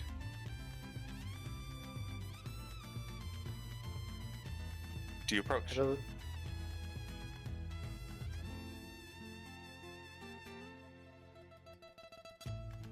Sorry, this was a really bad time to eat breadstick.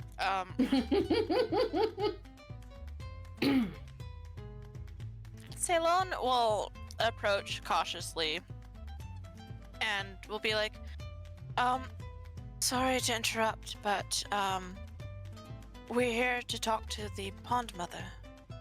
We're here on the quest to aid, everybody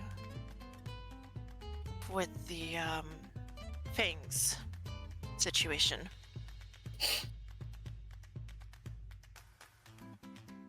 Roll me a persuasion with disadvantage. Ah, okay. 9. The Not rolling well tonight. Grung look at you, Ceylon, and they have their weapons out, and they seem to be communicating with one another in a language you're not entirely certain of. But they've got a wary eye on you. Is there anyone who speaks common? Yeah, let me try. I'm more of a talkative individual. My good Grung folk, we are in search of the Pond Mother. We bear no ill will. We wish to aid in the plight that has befallen. Persuasion with disadvantage. I'll take it. Honse will sign language it. Because he can. I don't know if it's gonna help, but Joe would probably try and cover it in Undercommon, Druidic, or Draconic, whatever. That's a 20. Joe, you are unfortunately unable to aid, but that is okay. Yeah. Vesh. Vesh, as you kind of go up, you attempt to use kind of like your traditional charm, your repartee of vocabulary words, and it goes completely over most of these grungs' head. However, you did say the important word, which is Pond Mother, allowing them to lower their guards a little bit, and you see them kind of... It's hard to describe this language, but imagine that you were... Imagine that you were trying to talk while the lower part of your jaw is full of water. That's kind of what this language is, and it's really hard for you to emulate very well. But one of them does go inside and is gone for a minute or two before coming out and saying something. The other guards lower their weapons and they begin to flank you. I was gonna say, I think at this point, I'll go ahead and cast Comprehend Language. That would have been helpful.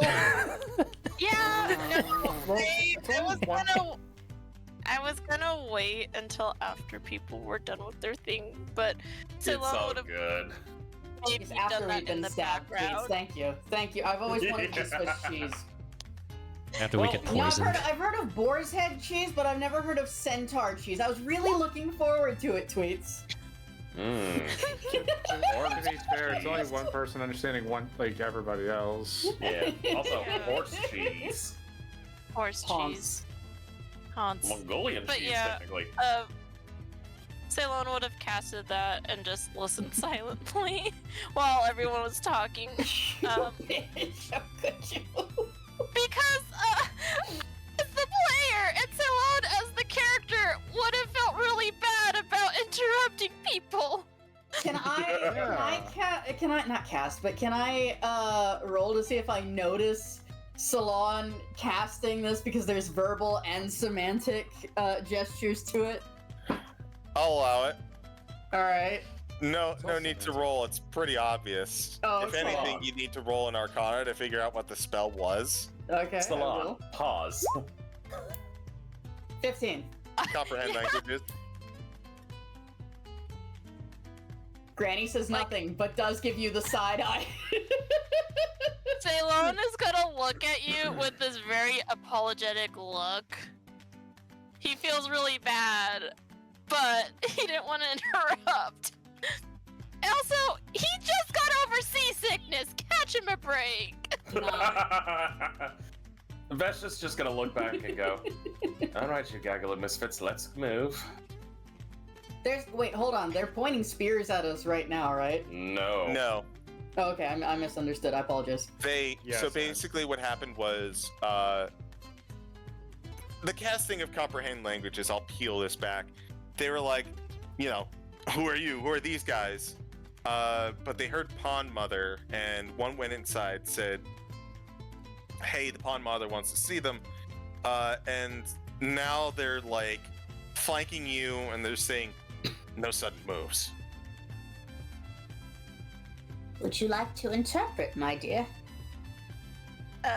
Yeah, they just said no sudden moves. That's all.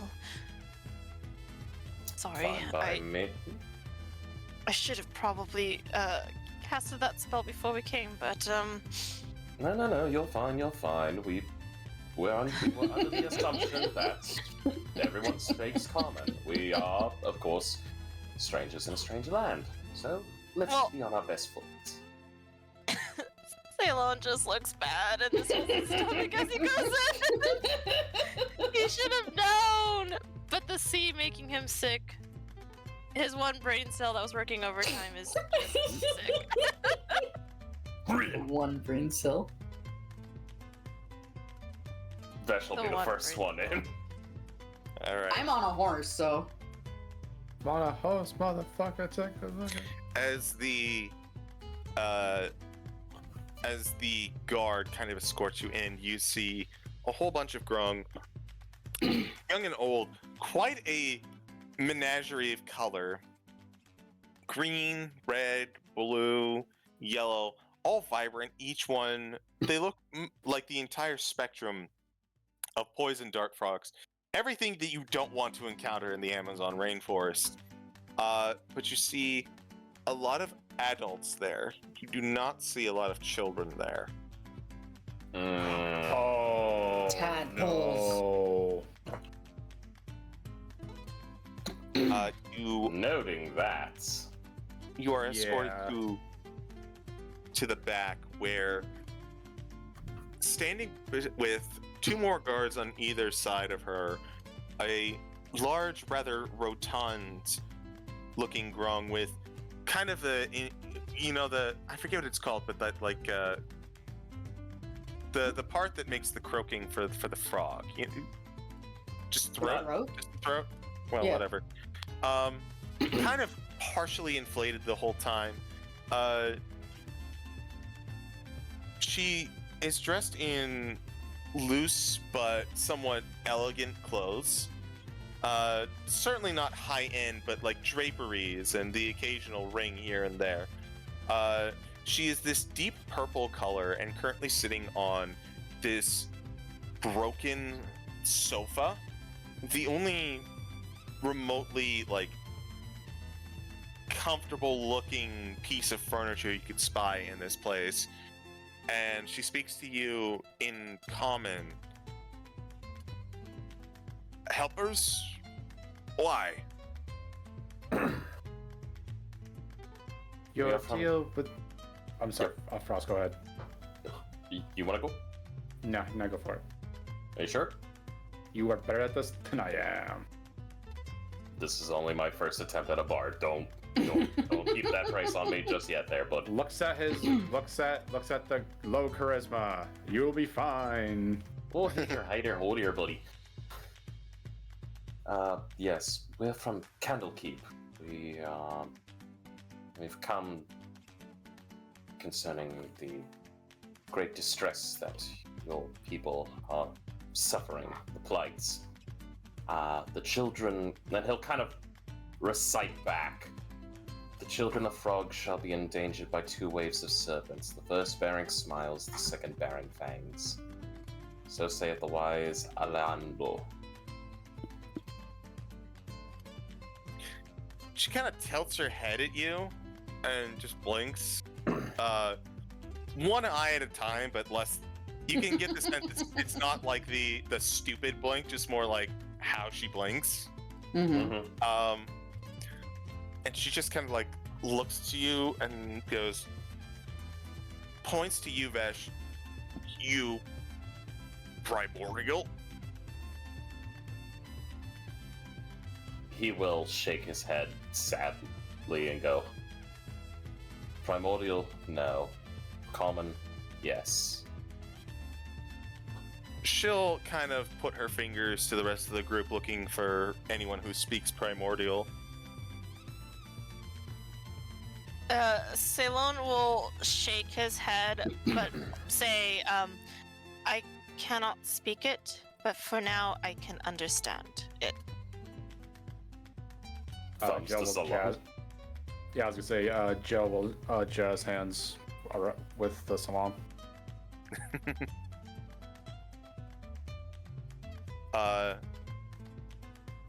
So, Pond Mother will quickly switch to primordial and gesture this, aim this one towards you, Ceylon, and says,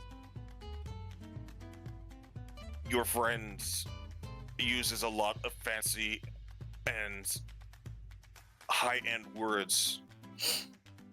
Common, I can speak. Primordial is easier on our throats. I can still speak common, but not as eloquently. Ceylon will respond in common and just kind of nod like, if it is easier for you to speak primordial, I can translate for everybody else. Thank you. And she'll look back to you, Vesh. And with Ceylon translating, Mm-hmm. we'll look to you, Vesh, and go, you're from Candlekeep, seeking to help us? I don't know what this Alondo is about, but if you want to help, we would be most appreciated. Of course. We are more than capable. Especially considering what we've read from the Book of Cylinders, things are not going well for your people.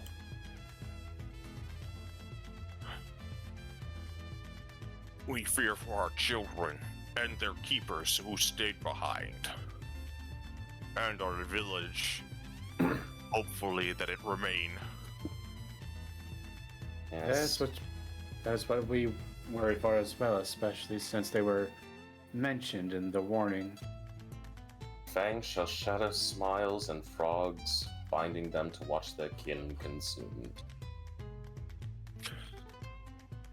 That this is apparently part of the prophecy is neither concerning nor reassuring. I know not what to make of it. I know that there's a third part to it. A ritual for a scaled soul shall be conducted atop a stone coffin. A cacophony of hisses to agree to quintet of wills. Oh, we need to know what is the fastest way that we can get to your village. We want to be able to help everyone as fast as possible, but we wanted to come here first so that we could get some more information. Prepare ourselves for what we're to expect. Yes. Can you tell us about the people that you met? The nice serpent people, and then the ones that came afterwards. They call themselves Auntie. They were mostly serpentine, led by one who had an upper body of a man and lower body of a snake. Blue in scale. They came and spoke kindly. Mentioned that they were hunting something called a scaled mother. I mentioned to them, after their offering of peace was acknowledged, for they brought many gifts from the faraway lands. Even toys for the small ones. Oh, well, that's very sweet.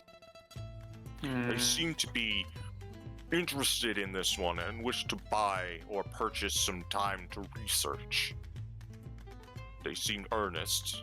I took their coin, and some of them stayed in the village, make sure that our relations were good, while others conducted their research, spending some time in the temple, and then some time with us. I see. What is this temple in tribute to? I do not know. It is a language I am unfamiliar with. The temple is laid in ruins for a long time. We tend to avoid it as it is deeper inland. We can make the journey, but it dries our skin and feels uncomfortable. Understandable. CG. No. Yes? Just going off of description, would I be able to kind of like get an idea of the Auntie and whatnot? Oh, but okay, everyone. Nature time. We're looking for a good nature check. All right, What come do you on, guys boy. come Come up on, with? come on, Joe. You got this shit, boy. Damn. Come on, Joe. Come on, Joe. What the fuck? Roll 20. That's not bad. That's not bad.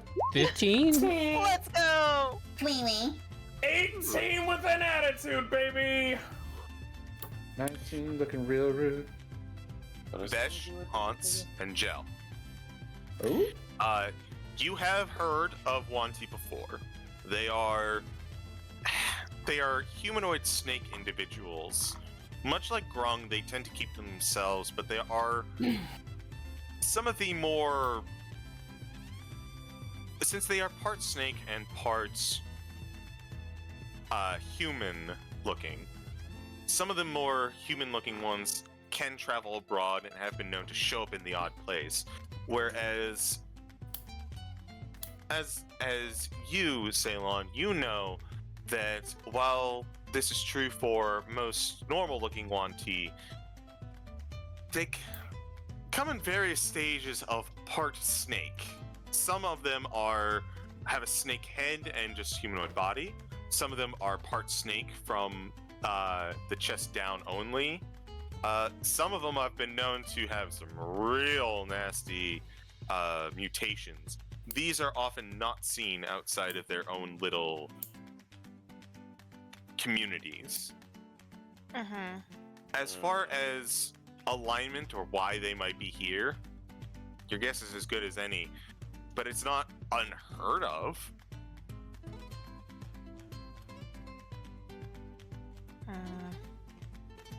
All right.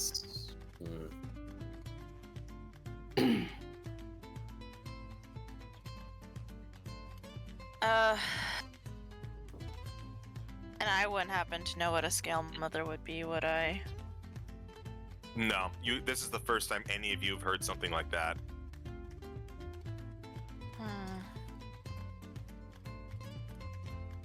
Why do I have a funny feeling that the scale mother that the first seek are the same ones that the second are seeking, but in a different means? I don't like that. It sounds like something's trying to be brought back.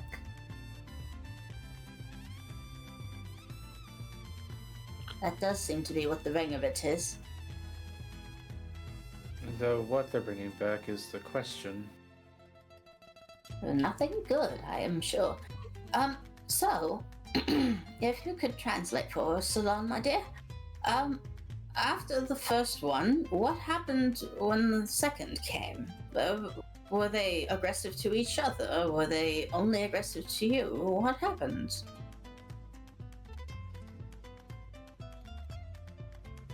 Not long, about a week after they arrived, a second group showed up.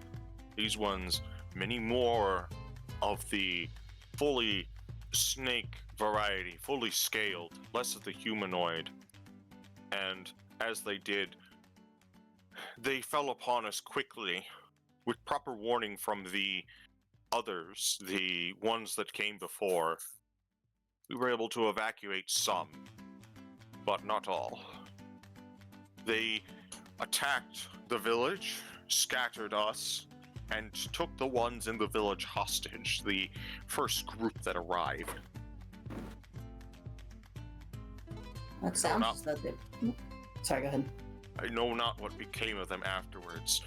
My leadership and my... She kind of coughs a little bit. Importance to the village was of paramount safety.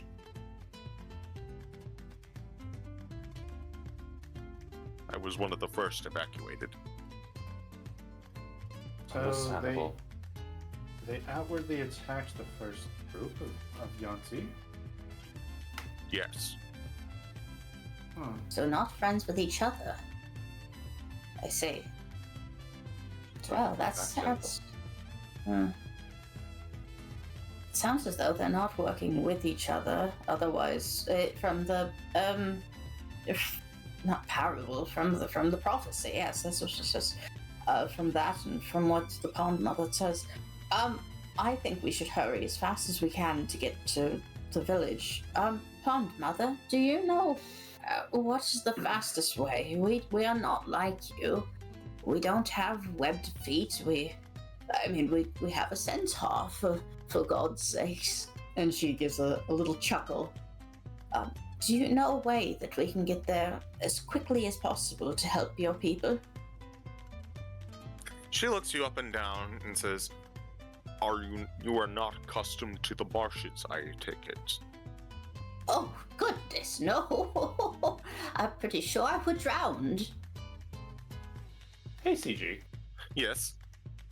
As part of, travels with the old master, would marshes have been brought up? Oh, 100%. Jill would just raise her hand. In my travels, my master and I would go through marshlands occasionally, not very often, though she mentioned some of the best ingredients were, and I mean no offense, in the gross of and muck.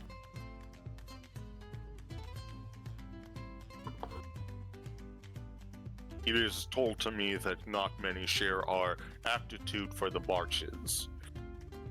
How this could be, I have no idea, but it seems to be common enough that I understand. Apologies. Oh. To answer your question, small one, looking back to you, Auntie Agatha, Mm-hmm. the open ocean leads directly into the village. However, there is a dam erected. It would be impossible to approach from the outside without the consent of those on the inside.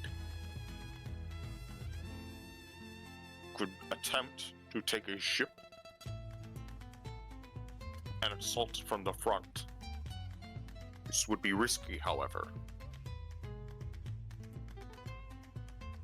There is, alternatively, something that we can provide you. A back entrance. Although a bit more dangerous in terms of natural wildlife, it is likely that you would be able to catch them off guard. I do think that sounds like our best bet to save people. And if we're able to hit them when they least expect it, I Yes. think success. Nothing quite like the element of surprise, as one of my grandchildren keeps saying. I rather like the sound of your grandchildren. Oh, they've told me so many stories. Another time, perhaps. My friend, Pond Mother. I know your people tend to sleep as soon as the sun goes down, but is there, for chance, for the safety of your children, could somebody show us the way? would still be a day's travel. So we could send a guide, but she thinks out loud. I am hesitant. Should the worst happen and the village be decimated, it would be with a heavy heart that we must endure and attempt to repopulate elsewhere. I'm hesitant to provide one that might be in danger should that become the case. That is- Understandable. Yes. Do you happen to have maybe a map or something that can help guide us? You did offer the guide to us, though, I will say that much. I will tell you about the location and what you need to do to get in there. Cannot risk more than that for the safety of my people, you understand. As for the map, I can give you a rough outline. However, the nature of the back entrance changes with the tides. I see. The map would not be very effective, but I can provide one and hope that it applies at that time. At the northwest of the village, there is our crab warren. We grow the many types of crab in giant size to sell for food, to keep our village afloat, make sure that intruders do not come and attack. The nature of these is a labyrinthine maze of nets, as well as posts, walls. It would provide natural cover should you attempt to approach from the northwest into the village.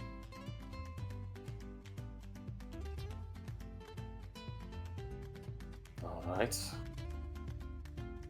Vesh is making as many notes as possible. Same with Joe. Watts is gonna get his cartographer's tools and try to draft a copy of the map for us. Hey, Sounds Also good, has sounds paper. good. I was gonna say, if you need pen and ink, I got some. Alright. So go ahead and make me a roll with your cartographer's kit. What attribute? Dex. Can I assist? Oh god. That is a 12? You are able to get a rough sketch. It's not exact, but it will definitely do you well in locating and navigating through the immediate region. And like they said, it wouldn't help us that much given the tide and such, right? Mm-hmm. The most important thing that you are able to pick up, however, from you guys spend maybe the next 30 minutes just kind of going over the terrain. So the big takeaway is that if you approach from the northwest, there is a maze of like walls to traverse through. However, the end result is a dam, self-made, that leads into the village. And the village in the immediate area is a lot more easy to put on a map, detailing that the immediate village has a river running through it, as well as the general location of the temple a fair bit away.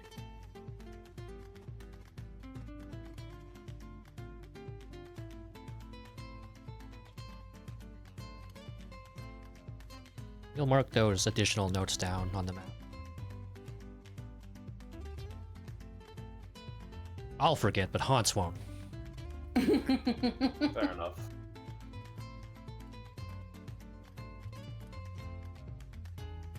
I've got 10 pages of paper and I will use them.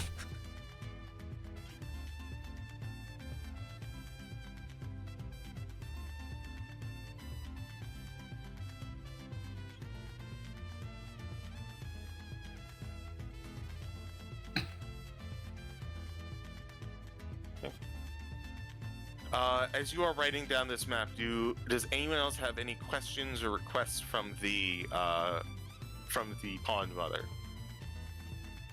What sort of creatures are we going to run into? I do not know how well kept the giant crab pens are. They are ornery at the best of times, and losing their caretakers, they are likely to be aggressive now. If you attempt to if you attempt to make your way through, you may wish to avoid contact with them if possible.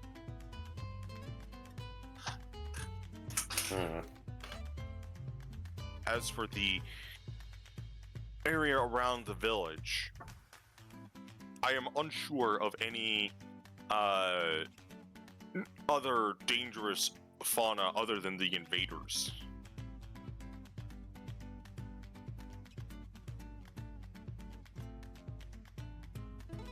Understood.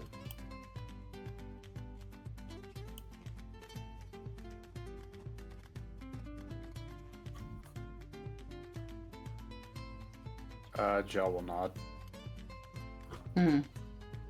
So the things that we need to worry about are something that they used to keep as like pack animals or something like that? Is that what I'm understanding? The best equivalent I could put is they had a whole bunch of bulls that have been left to their own devices. Got it. In this case, the bulls are giant crabs.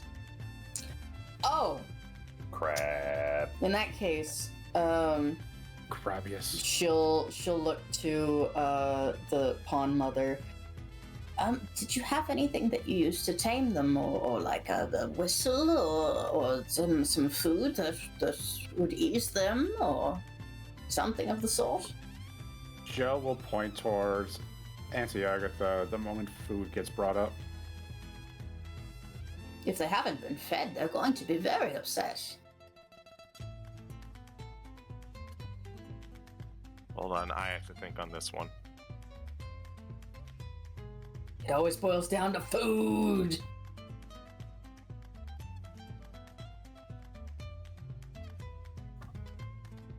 If worse comes to worse, I could always request that they cease. Though I'm not confident in my sugary words.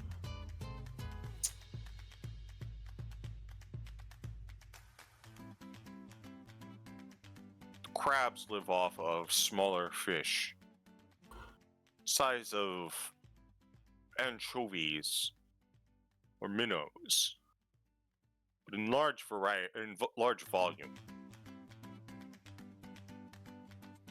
Should you acquire some, you may use them to lure them away, but it is unlikely that you will be able to satiate them. May be enough to get you by with any that you have fed, however.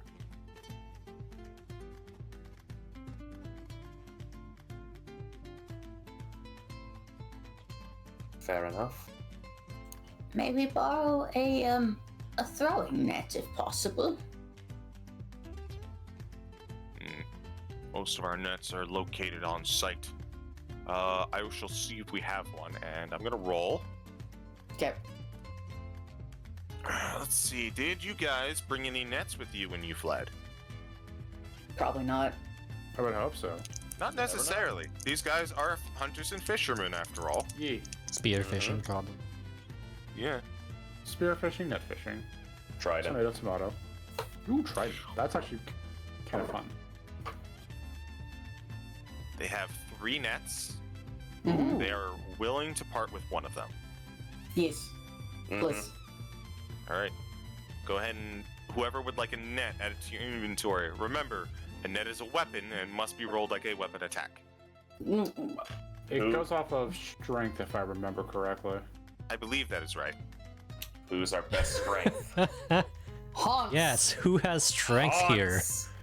Honse. He has equine build, not strength. Y'all. Alright, so Yes. fun fact for everyone above game. So once everyone got revealed, I showcased who all has like what their characters were and what they picked. In the course of 16 people, there are maybe 2 people that use strength. Yeah, Oh. That is hilarious. because like, that's funny. why go strength when you can just go dex? Yeah. Like Yeah. the other thing too is that other fun fact. That's about half as many total marshals we have in this game as well. Yeah, Oh, we didn't get too yeah. many. No. Oh no. I was gonna say, do not expect me to carry shit. I'm a fucking blob, dude. Don't worry about it. This was by design. I knew something like this was probable, and that makes it fun. I mean, I can carry stuff. I just don't have a high strength score. But yes, so they will provide a net to one of you, whoever wishes to add it. I do have proficiency in. Wait, I'm on the wrong thing.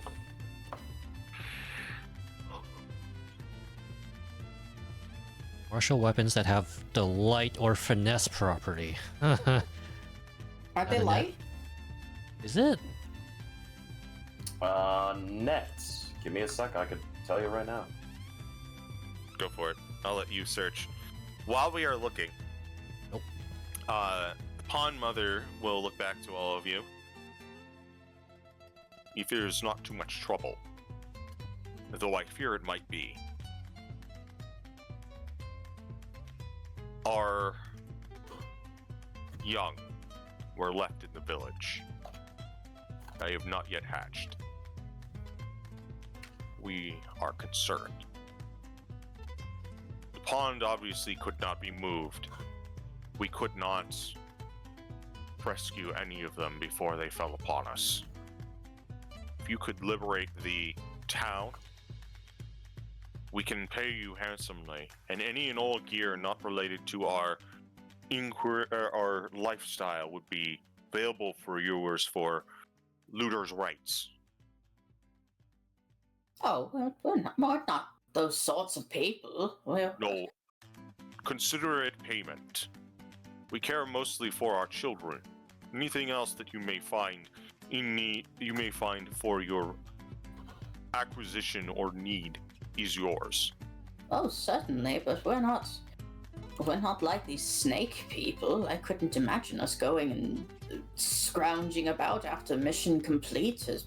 Those things are for your children specifically as well. So, if we need, we will borrow. But unless we aren't able to return it, well, I shouldn't speak for everyone. I apologize. This isn't something that I'm used to doing. I apologize to you all. I'm not particularly comfortable myself. However, I would rather focus on the task instead of the reward at the end. Yes, my thoughts exactly. On that, I think we can all agree.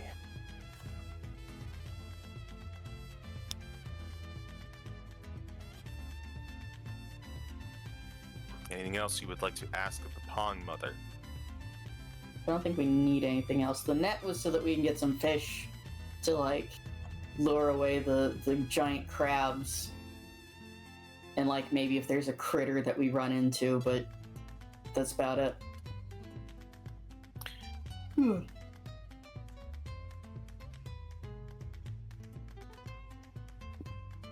that's the case, Pond Mother will go.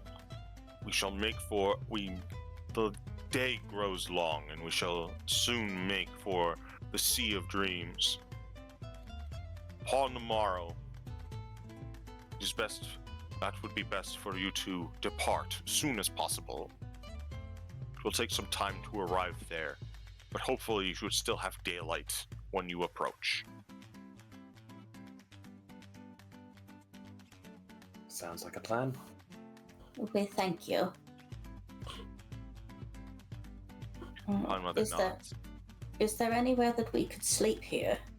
Not necessarily in this building, but in this trading post. Do you know if there's a place that would take people like us? there should be many places nearby. Should not be too much trouble to find one. Oh, thank you.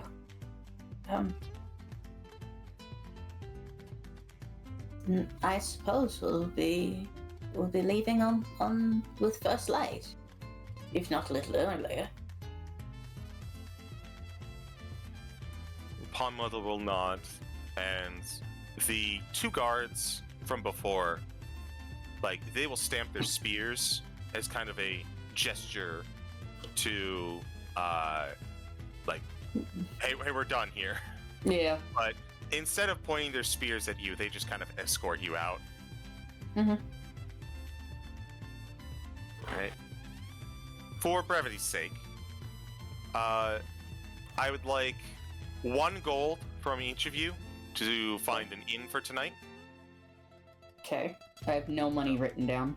Do I have money is the question. I believe you should have about. If you don't have money right now and you do I not got- go shopping. I was Sorry? gonna say I got the cash. Okay. As a heads up, if you do not have money, you probably should have money if you didn't go shopping at all. Mm-hmm. So go ahead and add 37 gold Okay. and then subtract 1. So 36 gold.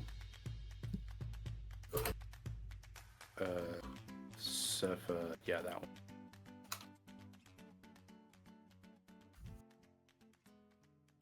All right.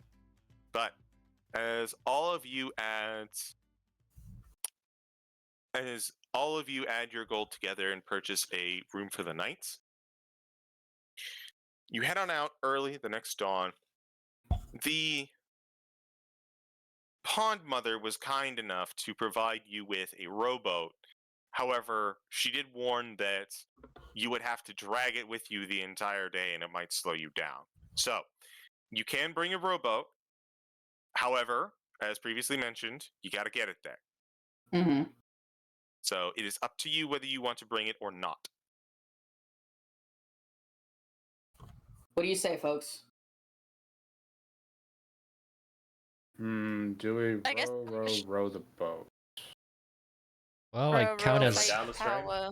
I count as one size larger for carrying or pushing or pulling. Yeah. Drag. Yeah. We just gotta tie it to him like a sedan. All right. Now, So, actually, let me double check something because I might be able to help with this. I just gotta figure out how long I can do something for. I count as large and my movement speed is 70. Fuck! Then yeah, him at half speed is literally as fast as us walking. I could honestly help push being a crocodile. Ooh. What? Yeah. You can turn into things. Yeah, Yeah. he's a druid, Fancy, fancy. I think. Yeah. yes. You're right. Woo! 2024's rules on wild shapes are a lot different than the base one on 2014, so trying to figure out how long I can stay in a wild shape form. And the wording is confusing. Yeah. So, for perspective, Mm-hmm. while this is a good rowboat, it is good for. It is pretty decently sized, but it's not going to fit all of you. But it should fit most of you, Mm-hmm. just because, like, if if the Pond Mother gave you a rowboat fit for 5 people, Yeah. Rovan would have trouble picking that up. Fair. It's okay. I don't think the centaur is gonna be in the boat. He would Yeah. carry that Something shit tells me, regardless. So, something for down the line. But are we taking the rowboat, guys? That's up to you guys. I have no say. Whatever would be the fastest method for us, in all honesty, definitely would take. So, Yeah. Probably no boat then. yeah. Yeah, probably no boat. What does the boat benefit us? Like, how does it do So the that? boat. Go ahead. Well, that was Yeah, I was it. gonna ask what. Yeah, what they were gonna say. So if you take the boat, it will allow you to navigate through the watered area of the swamp pretty easily and potentially avoid complications and problems. What these are, I cannot tell you, or even if there are some. But it would also completely negate difficult terrain. Oh, in that case, Ooh. why not take the boat? I've got Tensor's floating disc, so whoever didn't fit on the boat can be literally tugboated along behind.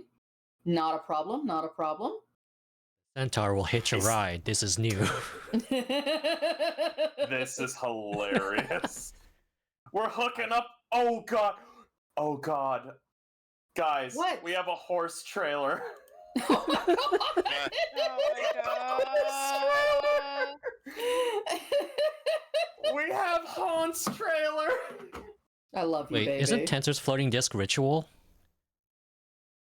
It can be. Let me. I'm gonna It post can the. be. I'll post the thing. I don't know if I can cast it as a ritual. That I would need clarification. Wizards. It is So a long as it ritual, has, yes. Wizards can. yeah, so long as you have a ritual Really? capability, you can do it. It's 1 Do hour. I have ritual? I can. I have ritual casting. So, fun Yeah. fact. Fun fact, in 2024, everyone's got ritual casting. Yeah. Oh, that's stupid. If you have a spell slot, you have ritual casting. What do you Oh, mean then that's hey, stupid? Hmm. Oh, fuck! That makes hold up. I can cast the disc right now, or when we leave, and we can just put the boat on the disc. That's what I was thinking. If it's ritual, Yeah! it's just I for an hour. I was gonna say I can also fly, so Well, hold on. Nani, the fuck you can fly? Hold on. The disc remains for the duration and can hold up to 500 pounds. I feel like with our combined weight, we're over 500. Whereas No, we're if only you- only carrying the boat. Well, Yeah, Hans only the boat. is The over. rest would be. Haunts. Also, I can wild shape for about 3 hours. I don't think I'm like, okay, so I weigh 231 and I'm carrying 110. So I'm under 500. What breed of horse is your back half? Draft. I do not know. I'm not a horse expert. Is it a Clydesdale? Are This Are you a- is. I will ask you this: are you a fast horse or I'm a pull-it horse? Seeing as I'm a rogue, probably fast. Okay, let's go with thoroughbred. Thoroughbred. So, Wait. reading floating disc. You can carry 500 pounds. This is great. The area of the disc is 3 feet in diameter. This is not great. So I will allow this to work. This is perfectly fine.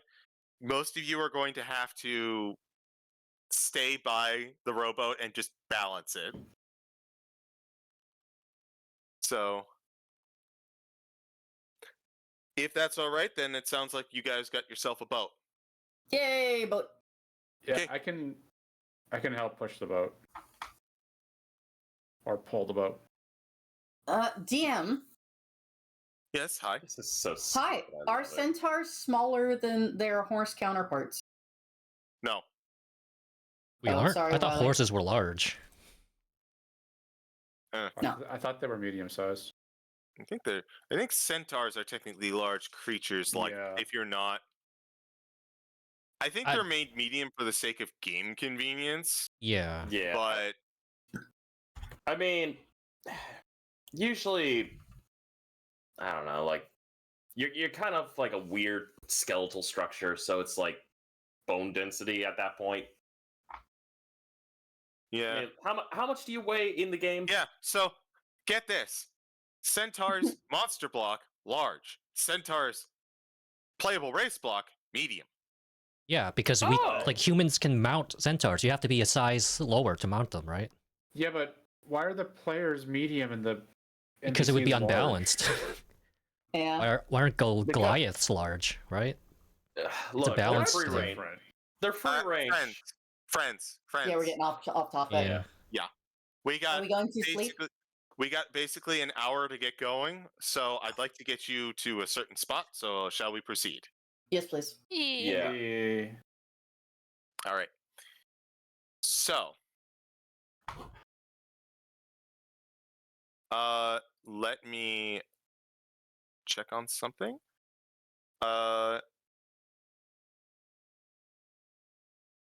I just need to do a quick setup when I realize that there is a problem. Wait, I don't need tensors. I have double the move speed. I'll just move with you guys at regular speed.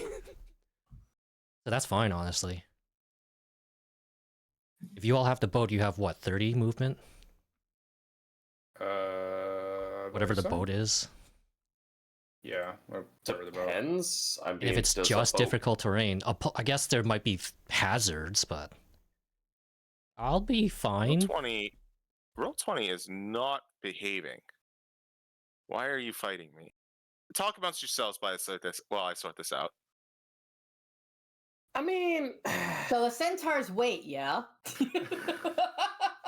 I honestly didn't really go deep into research. I just put down numbers. You would think that it would tell you. Yeah. Hold on. Let me go to D&D. Okay, D&D. I figured heavy. player Oh, centaurs are like Duh. closer to What's matter? humans. Oh, Don't it says bother. the centaur's base weight in the game is generally around 600 pounds, so it is not nearly as Ooh. heavy as an actual horse. So there you go. From 5th edition, though. I mean, I'll it's put still 50. 666 Mm-hmm. for ease. Yeah. They're depicted as a medium-sized creature, but their equine build, in quotations, trait allows them to be considered large for the purpose of carrying capacity, pushing, or dragging. Okay, There one you go. problem though. Wait, hold on, never mind. Hmm? Never Either mind. way, I was looking at Tensor's disc and it's only up to 500 pounds. Yeah. Again, it's fine. So- I don't need it. Please, I have please. a lot of move If you speed. see any pictures pop up, go ahead and get rid of them. That's fine. Okay. Yeah, that was Yeah, a but- result of me. Yeah, all that popped up for me was my Mhm. character's art. Yeah. Mainly, that was- Yep. the floating Screenshot. disc will just be for the boat, so we get there to the water, Yeah. and no then problem. you all can ride it, and then I can use my big movement speed to keep up. All right, Big guys. one spotty. Yeah. All right, guys. Mhm. So, you head out of the early light, bringing the boat with you. It was a good idea to use the tensors because even though Honse would have been able to carry it, the issue would have been for duration as opposed to actual lifting, and Honse may have had to have rolled some anti-exhaustion saves. Yeah. Mm. Well, But making your way further into with the direction of the pond mother and an appropriate quote-unquote map to guide you, you eventually find yourself in this almost half ocean marshland. Traveling for the course of the day, you begin to see dilapidated structures, obviously meant for replacement and movement, adjustments, as well as a sea of nets beneath your feet. And I need to make sure we know if there's an issue here. Can you see all right? I can see Graphic darkness. performance It's notification. black. Hold on. yes. So, Black on mine. It's dark as hell. Yeah. yeah, I don't know why. Let me try one more thing. Are we gonna be at the bottom or Not the top? Oh, there. Yeah, Ooh. I see I something. There we go. I don't know I what that see. was. I think it was stacking issue. But let me put on some music. Okay. I assume it's supposed to be dark, but we can at least see something. Yeah, I don't know why it's so dark. Okay. I legitimately don't know. We'd see it better if you could make the background of Troll 20 black, and it would compensate. I have an idea. Hmm? How about Ooh, now? that fixed it. Oh, There we go. Ooh. Oh, Hey, we see our that's tokens. Nice. Yeah. Okay, so here we are. As in olden days. Oh, I love it. Hey, yo. We got Australian core? Oh god. Where's my didgeridoo, mate? What's So- it from? This sounds familiar. You might be more recognizable in a bit. Zooey? Donkey Kong. I was gonna find a place to fit it in somewhere. Fuck you all. Listen. As soon as the melody came in, I was like, Mhm. oh, fuck, it's Donkey Kong. It always comes back to monkey. Donkey Kong surprised- Country. You'd be surprised how hard it is to find a good David Weiss track that is a bop, but also fits D&D. Anyways, This is really good, though. yeah. Yeah. Bayou Boogie. DKC2. Anyways, I figured it was I was legitimately sitting here thinking, which Donkey Kong is this from? Because I could not remember. This is an N64, I know that. Well, no. Super anyways. Nintendo, but- Yes. Yes. We'll talk about it later. As you have made your way onto the map, you find yourself in this deep maze of nets and makeshift walls. With the rowboat, 3 of you are able to navigate, and with tensors, the one other person is able to sit on the disc because it is very small. 3 feet in diameter is not a lot to work with. No, it's not big enough for an Honse. No.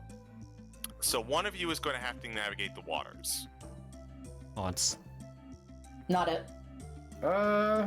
Technically, someone else could also ride Haunt. Well, I guess it would have to be Agatha.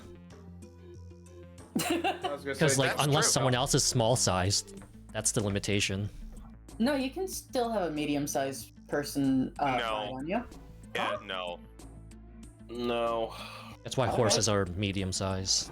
Or not Y- medium, yeah. large. You know what I mean. So, Gel Yeah. can help navigate. All right. What are you up to, Gel? Trying to look at the map, and it doesn't look like there's much of a breach outside of going around the damn thing. Is there like a way? I don't want to I don't want to like demolish one of the walls because I feel like that would hurt the villagers in the long run. Can't we come up and around? Like, up that's this way?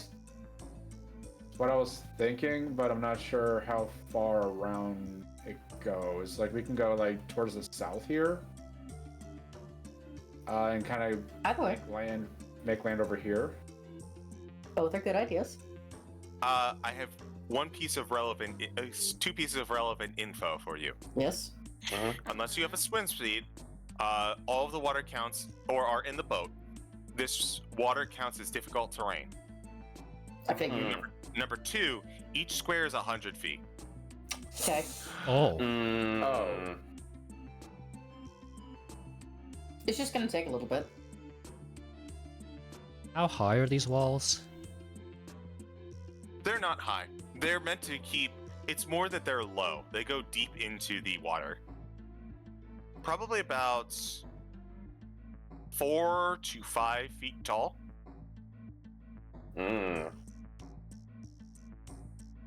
After Fair the enough. surface, mind you. Wait, Each What? I'm fucking stupid. What? Huh? It doesn't matter if we break the walls. I can just mend it. I can just fix it later. I mean, it can only be I would just go around. It's only gonna take us a little bit. Mending or like mold earth? Because mending is pretty limited. Yeah, mending's only a foot in diameter, so let's just go around.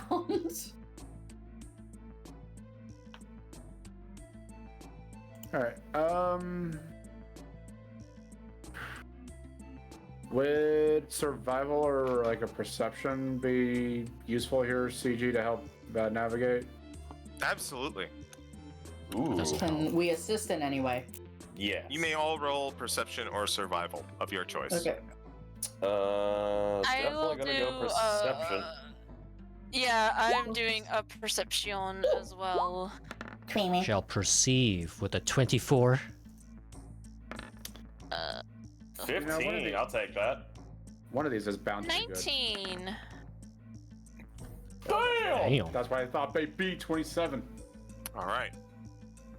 Making your way in from the sea to this approach of the crab maze, you're able to kind of take out the map that you have and gel with your attunements to most things liquid.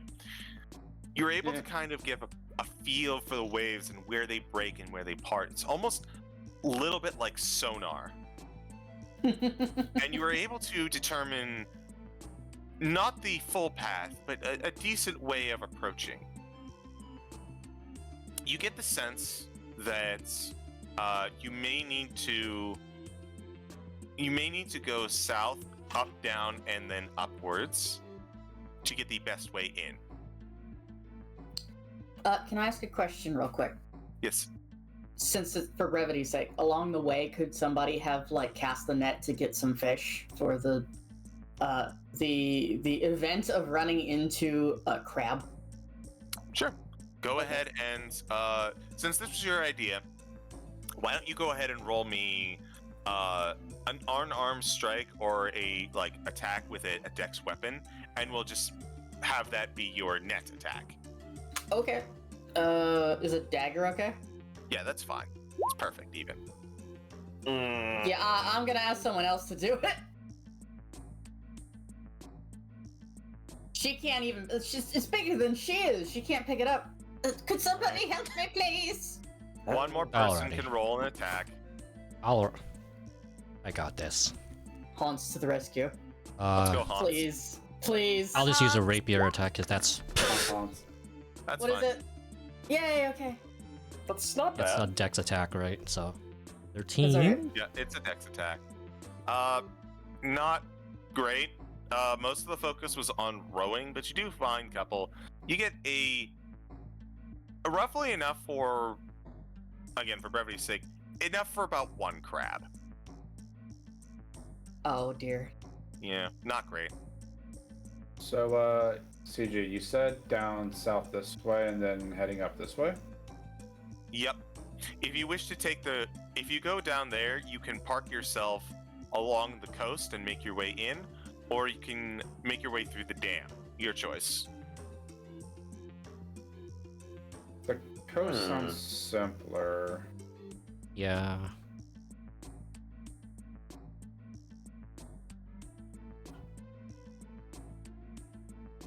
Yeah, may as well just stick with the coastline.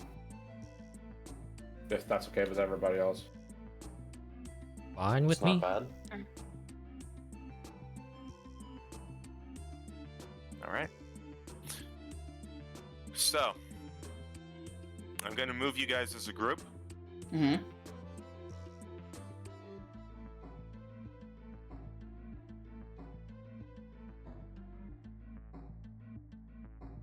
Stealth checks.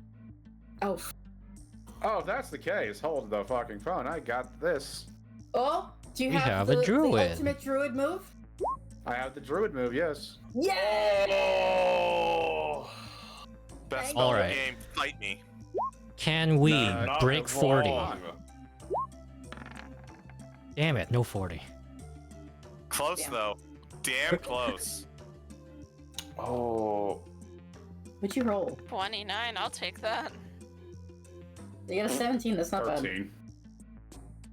Give me a sec. I'll save it for later. Oh, that's nearly. Oh, my butt cheeks were clenching on that one. That's a 30. It's a good thing, Gel has it. Nice. Jella's doing pretty good with that baller ass set of stealth rolls. Y'all carry me through this shit. Blessed group checks.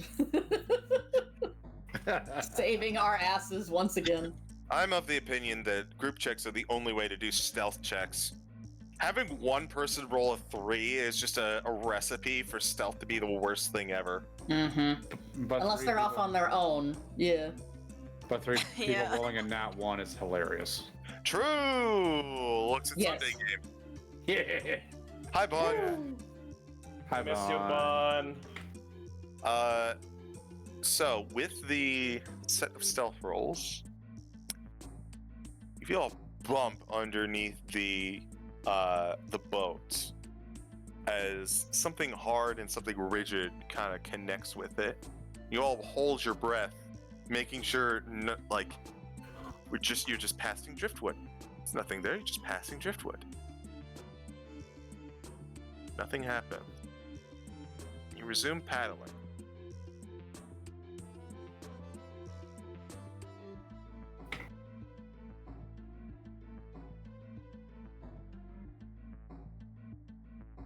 Stealth check.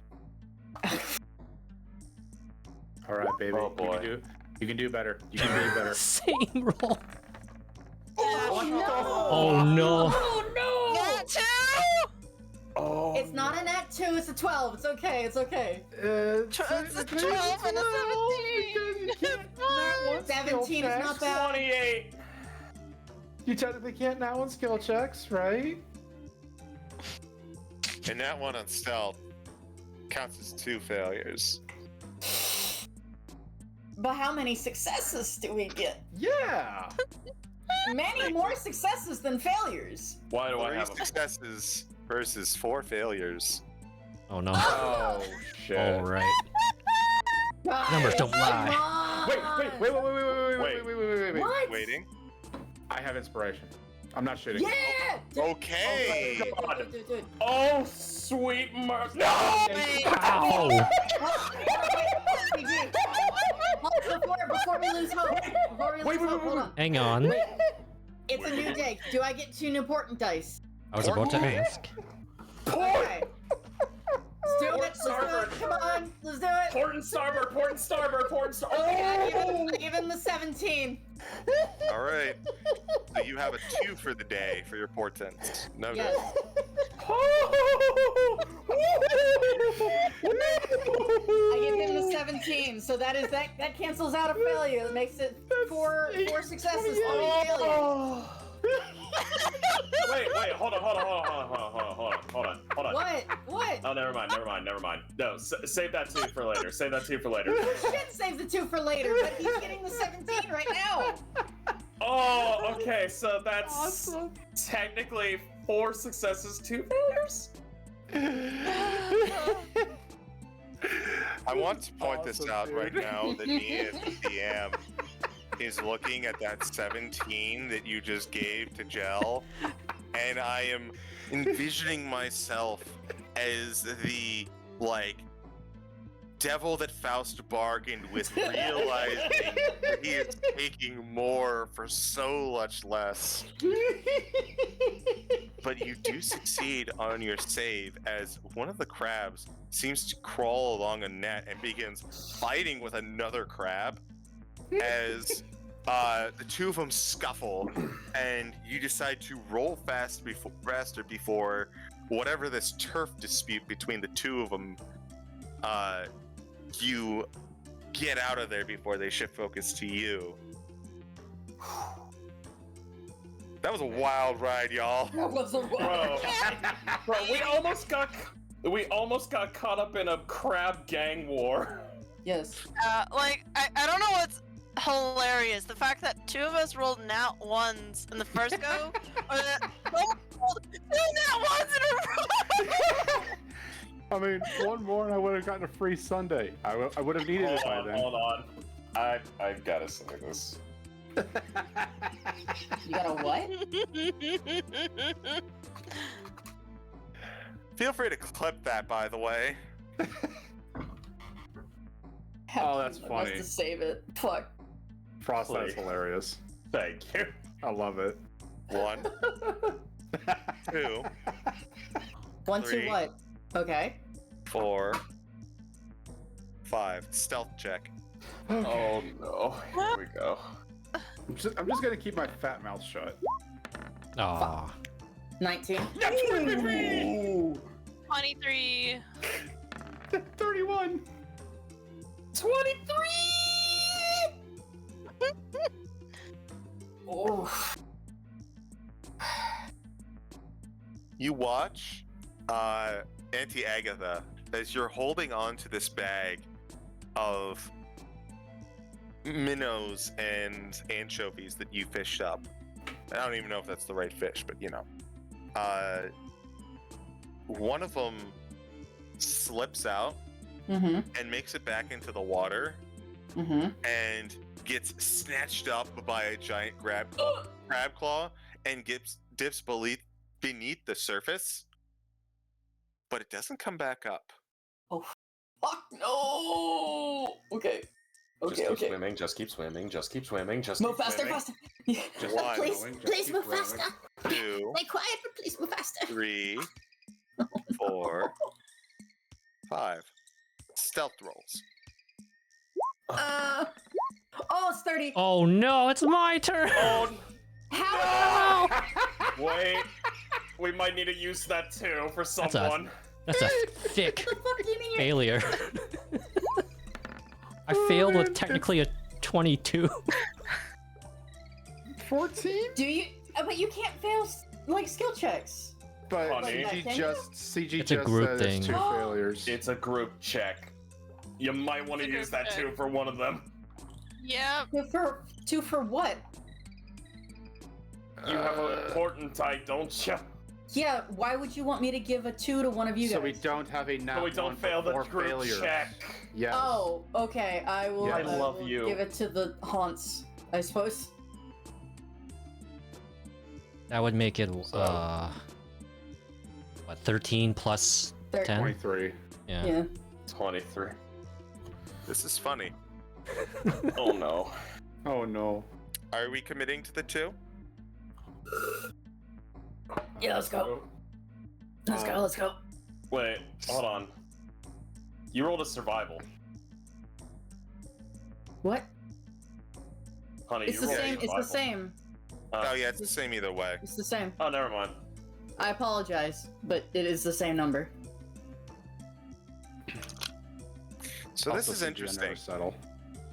You gave a 2 to Honse. Yes. So you did that his one. Massive fucking stealth turns that into a success. Mm-hmm. However, Yes. Gel still failed, and Is that why I Ceylon have got a nat 14? 1. Oh. Wait. So 14 fails. Oh. 14 fails. Damn. Oh. We got 3 and 3 people. Oh. So. One Is there more a roll. tiebreaker? What'll it High or be? low, everyone? First one says it. Hi. High it is. Oh Let's no. go. Let's go. Let's fucking do this shit. Gambling. Let's go. Let's go gambling! Can't stop winning. Y'all aren't gonna believe this. We What? can't stop winning.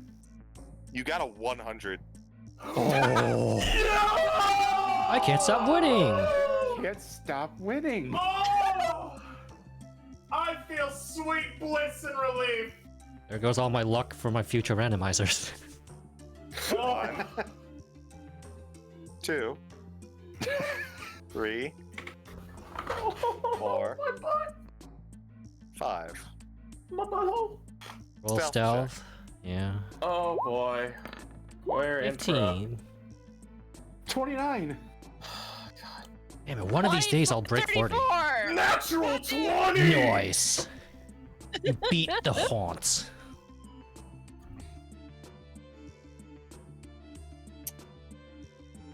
Did I? Wait. So as Did you've I been roll yet? I'm sorry. No, honey, you Yeah, haven't you- rolled. Stealth. Oh no. Does 15 pass?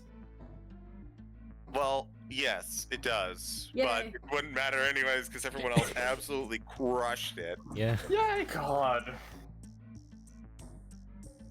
because we are so close to the land. Hey, so who's paddling right now? Oh. I'm navigating. I'm not paddling. I guess Ceylon is by I'd default. probably be paddling alongside. Perpetuate the tiredness. Ceylon? Feels like it had been getting harder to paddle ever since you've been made it on the outward of the shoals. And it becomes more evident when a crab leg appears to scuttle all the left side of the rowboat before the weight is suddenly removed. It had clambered onto the underside of your rowboat. But just out of curiosity, luckily. One. Two. Would you like to get off here? Would you like to make your way closer? Here's good. I feel like, think? yeah, I think here should be fine. We've already pushed our luck. Yeah. Yeah. So much. We have forced fates in many ways. Mm-hmm. With the timely intervention of Auntie Agatha, you have all made your way through the crab maze without attracting attention, as well as with the massive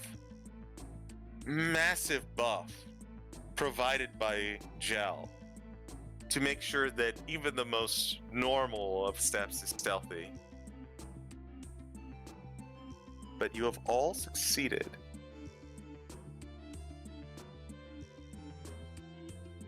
Departing off at the coast. Gel, you are the first one off. This land is not solid in the least. It is covered in muck. Everything is covered in muck. You're lucky that you don't wear shoes, but as you go to take a step, you notice that the ground grabs your mannequin's foot, almost pulling it out of the socket. Remains, but it's a reminder that this is a hungry land.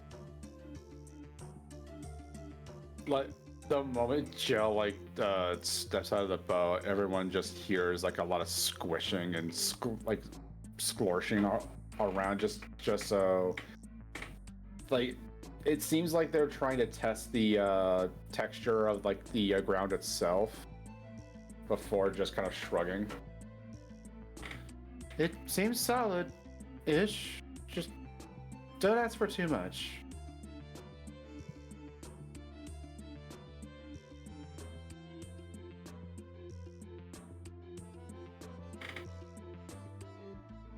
Did the rest of you disembark? Yeah. Yeah. Ceylon will disembark. I feel like Ceylon and Vesh just look at each other before disembarking. Like, you know what? I can't believe I'm saying this. I'd rather deal with the shenanigans we were dealing with at the spa than this right now. Ceylon, my dear, could you do me a small favor? Oh, sorry. Sorry, go ahead. I'm going to be honest, I prefer this over the whole, getting impaled and clawed to death. Touche. Ceylon, my dear, can you hold on to these fish just in case we need them? Sure, I can hold on to them. Add to your inventory 1 bundle of fish. Everybody's doing the fish. Yeah. Vesh. Fish. Also, I can't move my token. Same. Yeah. Let me check Yeah, me that. neither. Alright, give me a second while I set the scene and also adjust tokens. Sure. I'll let you know when they're all ready. Wait, can we panic? No. Panicking is a free action. Listen, panicking requires you all running around like chickens with your heads cut off, and I do not have the time to wrangle all y'all. Look, panicking requires us to go to the disco. Oh, I thought panicking required grim tongues. Ah. As you all disembark from the part where ocean meets land, the biggest most obvious thing as you step off, expecting monsters of snake variety, marauders, assaulters. You certainly get marauders and assaulters. You are all swarmed by mosquitoes. Fuck. Oh, we're in Florida. You're in the we're marshlands. I was expecting spring break. Okay, I have replaced my token, so let me move this. I adjusted you. Oh, Please do not replace your tokens. I apologize. Yeah, Just trying I to don't make it mind. easier. I don't mind, but I'm already halfway through. Fair. We're halfway there. But the buzzing is getting incessant.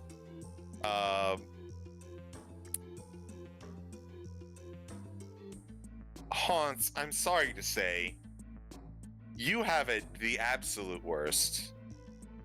I am a horse, yes. Yeah.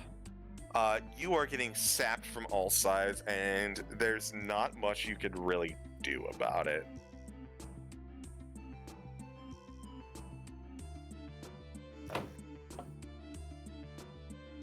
The muck is also starting to dry out as you make your way in, but it is not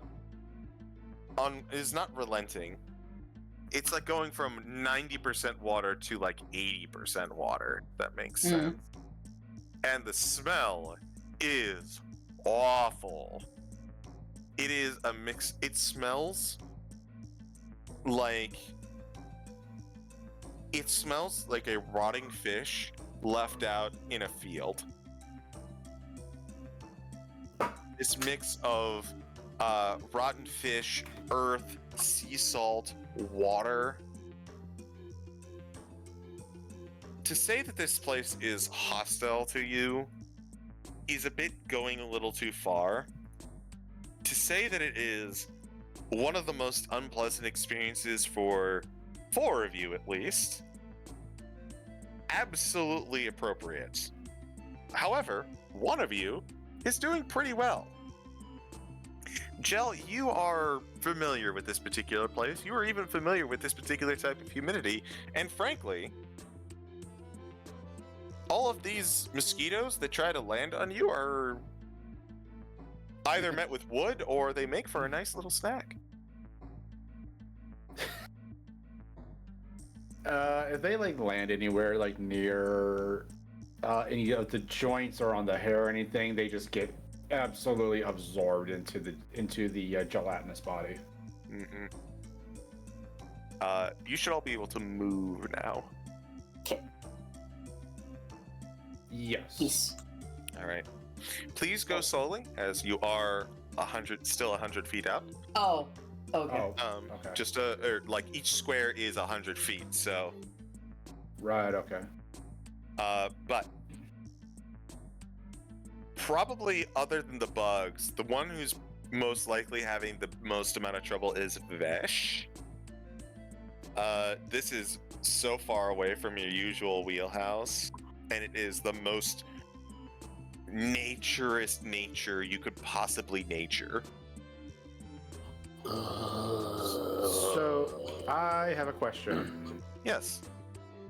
Could I druid craft a smell that would repel the mosquitoes?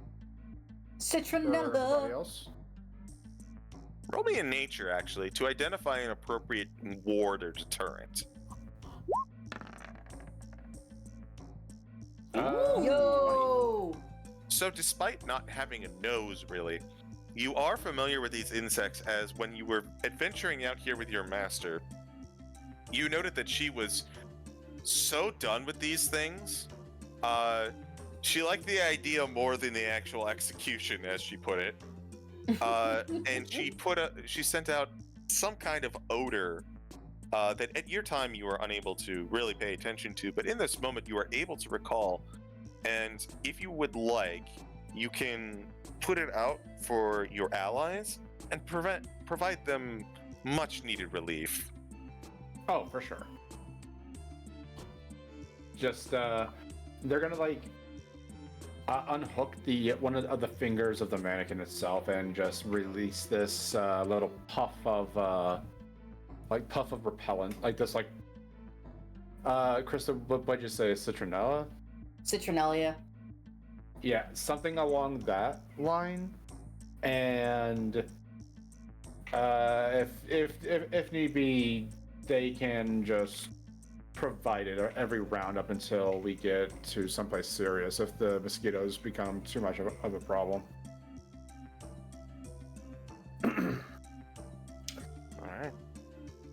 Jill, you've become my new best friend. Oh, this is wonderful. Thank you. Thank you so much. I'm going to make a song about you, and it will be nothing but praise. They sits there, thinks about it. That is not necessary. That's I've seen what such niceties can do to a person. Thinks back to their master. I would rather be a bit more humble. Live a humbler life. Thank you. I'll cut back on the niceties. A simple thank you is suffice. So, what's our plan? Well, first things first. I'd say probably we would like to scope out the village, see what's going on there. They did say, what, that they had prisoners, yes? Yes, they did. Mostly the Okay. young. Do we know if they're tadpoles or eggs or something of the like? Unsure, however. But I happen to know, since I know about the Grung CG. I would say you haven't really interacted with them very much. So, no. Okay. Ceylon shrugs. Sadly, I've What? only worked barely with them, or of that matter. Sorry. Seeing as how we're completely unsure, I would assume it best to assume it's a hostage situation. We remove that piece of leverage from these raiders. That should give us a greater edge. I see. Well, And you see her pull out her spell book and starts flicking through it. well, there's only so many things that I could do that.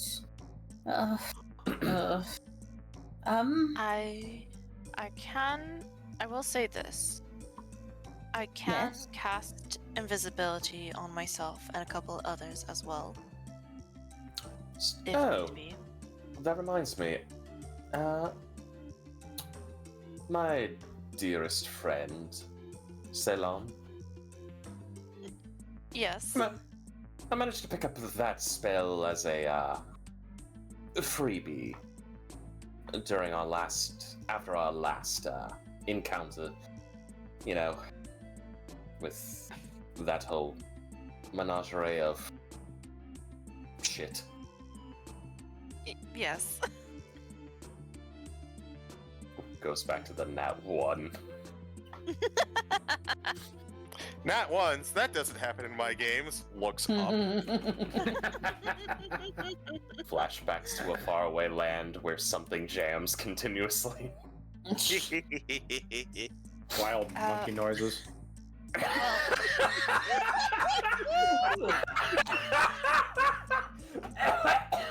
Don't die, babe. Don't die. I Don't deep fall. throated air. Hey yo! I was gonna say don't fall out of your chair either. So we're concerned about some dangerous magic. Yes, I do have detect magic that I can cast as a ritual. As do I. Shall we? Do I? Then we'll be triply checked. Shall we? Actually, Quadrupling. while you guys do that, I will go ahead and do this. They'll actually like produce their staff and ring the silver lined bells that are like on the branches of it. Mm-hmm. And I'm going to use a charge of my bell branch. Oh, Ooh. Ooh. So, bonus action, I can detect the presence of aberrations, celestials, constructs, elementals, fae, fiends, or undead within 60 feet. Granted, yeah. This is like 100 feet, isn't it? Yeah. There's no determined amount of. There's no like predetermined amount of time. Let me just double check the item itself. Apologies.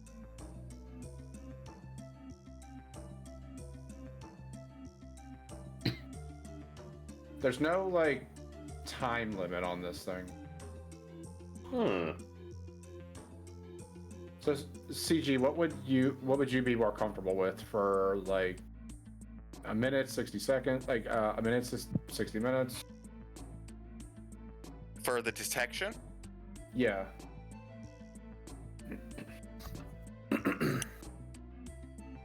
So, the way that I'm reading it and the way that I'm interpreting it is it's kind of like a sonar. I'd allow it for probably about a minute. Okay. As long as the bell is ringing for Flavor's justification. Yeah, I'd say for probably a minute you can detect any of this. Alrighty. Noted. Do any of the four of us with detect magic ritually cast see any presence of magic? Oh, I suppose it's within 30 feet. Never mind. I apologize. No, still, I think that's fair. So, with all of your sensors going out, your search for extraplanar beings, your detect magics going off, you take a second to magically attune to the area and attempt to suss out anything, and perhaps to your chagrin or your relief, nothing returns to you. Perhaps we're just on probably- the Sorry. Go ahead. Sorry. Perhaps we're just scratching the surface on the terrain itself, and we'd have to get deeper to find something to ping it. we may need to get closer. We're pretty far from the village. It's way over yonder. Let's try again when we can actually see something or someone. Agreed.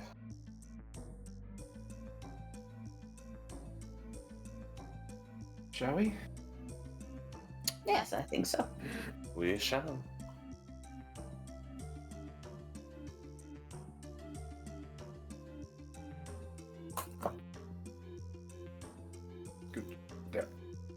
Why does it flash? Why does the screen flash every time we take a step? It's not doing that for me. I think that's a you thing. Oh god. You can refresh the page. It might help. Mm-hmm. CG says, hiding behind GM layer. Wait. Should we? Listen, if there was a DM specific way to torment exclusively tweets, I would do it. I mean, you But are the DM. You can do that. Yeah, that's what I Fiber can, rolls are but I for. don't know of it yet. I mean, Shall we stealth again so that we are hidden? Is Pass Without Trace still up? Taking advantage. I believe so. It lasts an hour. Okay. So, all right. So, let me give a little perspective and some time. Okay. Sure. The traversal was actually pretty smooth through the crab field, but it did take a fair bit of time. About half an hour has been used in the traversal to get to land. Further traveling through the muck is hindered due to the nature of it being muck. So you'll probably burn another 20 minutes, depending on which route you go. Because you do have the option of either cutting through the village, or cutting through to the village via the trees, or going around.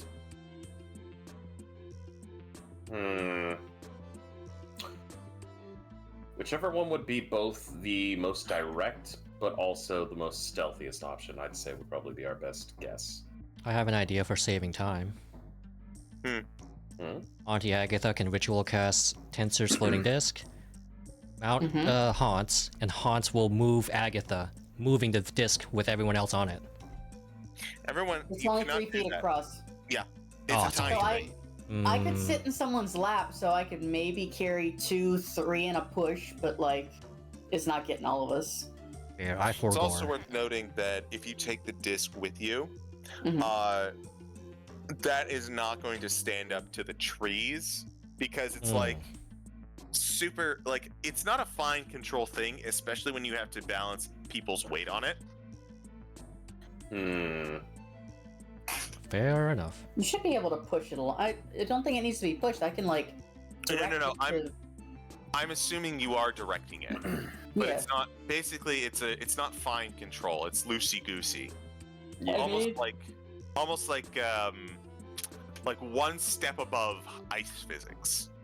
I mean, I could always pass it on to manual mode by having Honse like push it around. It still You wouldn't think fit. you can take a shopping cart through the forest? Go for it. That'd be funny. It still wouldn't fit the rest of the 3 people though. Yeah. No. I thought we it was can get wider. 2 people. That's about it. No, Yeah. sorry. Does anybody else have tensors? I mean, I've got a few spells, but I'm saving those for when we need to really go into the thick of it. Yeah. It's only because I can ritually cast it. Yeah, no, that's fine then. Yeah, never mind. I apologize. We That's all suppose right. we But proceed. do we want to go? So let me simplify this for you guys. You can go the longer route, not through the trees, come out through the north.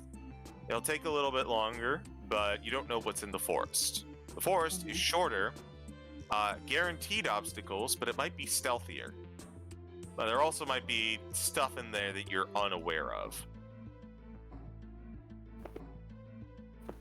So we want to get up to this house icon, right? That is, based on the map that you were given, the temple. Okay. Oh, Oh, so we need to.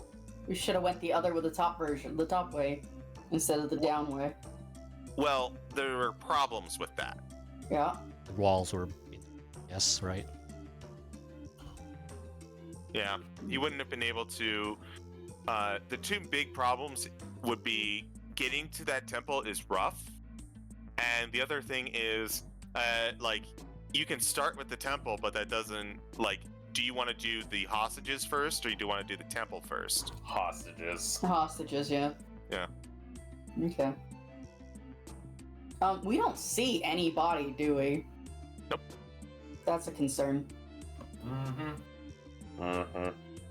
But I'd say push forward, try to get to the less complications we deal with, the better off we'll be. Sounds like a vote for going out and around. Mm-hmm. All right. Sounds like out and around then? Yes. All right. For brevity's sake, 3 of you take a look at the edge of the tree line, and you consider for a second going in, but ultimately decides that the forest represents quite the unknown for you. Instead, opting for a more sure-footed approach, one that you can rely on yourself a little bit more, and keep an eye on any dangers coming from all sides. Could you all move to this spot, please? Or at least close to it. Do not go further than it, but please place yourself there.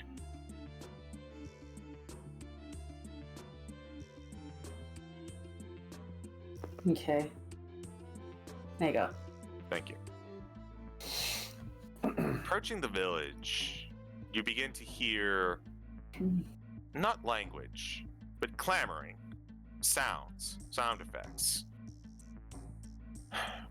At the end of this marsh, you see what appears to be walkways forming.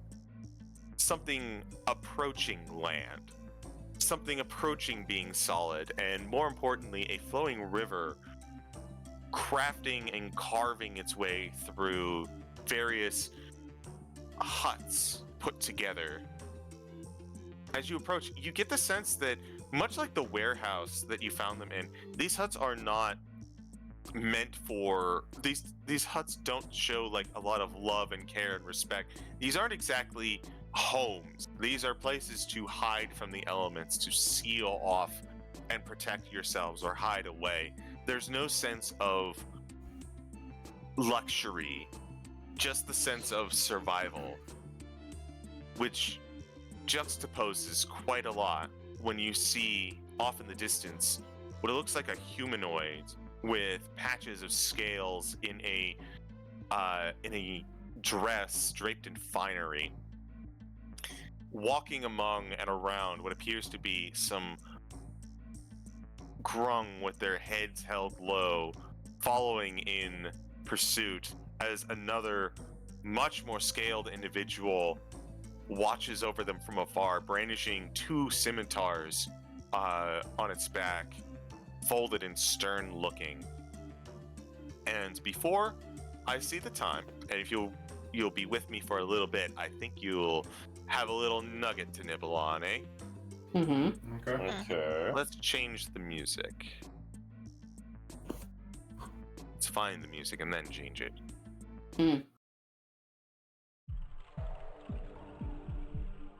Ooh. Oh, Oh. Making your way to the edge of the village, you see a few of the grung being carried about, bandied about, taking what appear to be eggs to and fro. You watch as one of the ones at this corner here steps forward and gets in front of this other one. As the woman follows, the woman pushes the grung to the floor as it desperately tries to hold the egg in its hands. And you see the large snake-like individual leaning down, look at this grung in the eye, and then pick up the egg that it was holding and swallow it whole. Hate that. Before flitting its tongue in its face, and the one behind it kicks it that it stands up once more and it begins to move.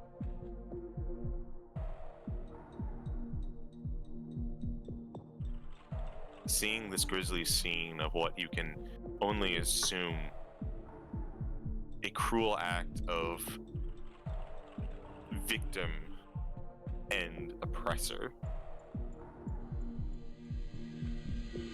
you all have found your village. Now it's time to figure out what to do with it, as we are going to part from this session tonight. Be sure to tune in 2 days for the conclusion of A Book of Cylinders. I thought we were Good gonna job, be guys. dealing with cylinders. fuck. Not with this. Gotta kill him. I kill them all. I feel like the answer to this problem is fireball. I feel like I'm gonna make so I many was belts. I feel like How me now about- changing my profile picture to the magic cylinder trap card was a thing. Okay, I know fireball might not be effective, but what if, hear me out, a Mhm. lightning bolt? Hey, How- nice. How's about in here, and I will piggyback off of that, chain lightning. Ooh. Probably deserved. Not sure if accessible. I'll just puncture them. It's not. I'll give him the cold shoulder. You know, I told my group that they were gonna hate this module. Because this module sucks for one reason, and you're staring right at it, baby. I remember you That's telling me this was knowledge. your favorite. No, this one is not good. Well, it's okay. Oh, It's- I thought- It's brought I mean- down. I'm over exaggerating because How many of you have dealt with Auntie before? Hi. A bit. I've only Not played as a one. player, but as a DM. It sucks. Sucks so fucking much. I am glad I can't Yeah. get poison. I am glad I have advantage on poison because fuck these guys. Actually, So I'm gonna make a declaration to you as a DM. Yes. I will not be running these to their full capability because I don't want Oh, thank every single God. fight to take 30 million years. Oh Yeah. my god. Yeah. Bless Bless. you. It's these guys and the fucking abominations. Like I hate them so much. Mm-hmm. But yeah. Auntie, suck. I hope you get to enjoy dealing with them in the next session. Yay. Hooray! Yippee. And with that positive message, how about we send it around the horn? Dice decide. I'm surprised we're not going bully the tweets route. No, the dice are fair. Damn. The dice decree that Krista go first. Aha! I pass it to tweets. Aha! No! I'm gonna snatch that that hot potato out of the air, load it into my potato cannon, and I'll aim it at you. How can you? How could you do this? Okay, especially because you can't find me anywhere. I am a figment of your imagination, a hallucination. I do not exist. Do not perceive me. I am here for Candlekeep as well as every other Saturday for Saved by the Spell over on Burnout Vaughn's channel, which I think is this upcoming no, not this Saturday. No, it's next Saturday. Yeah. Next Saturday.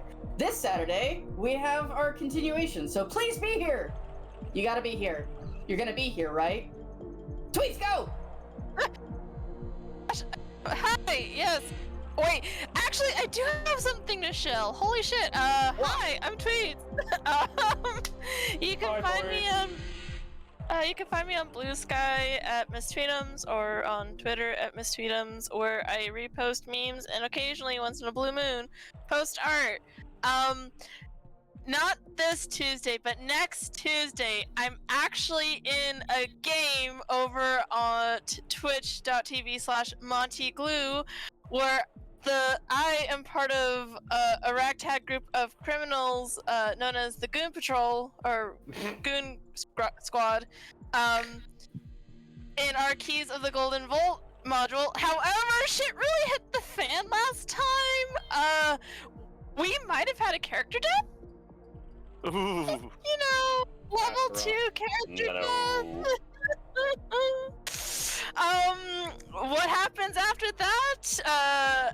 Where one person dies and another is captured, but 2 escape. Tune in, not this upcoming week, but the week after to see what happens.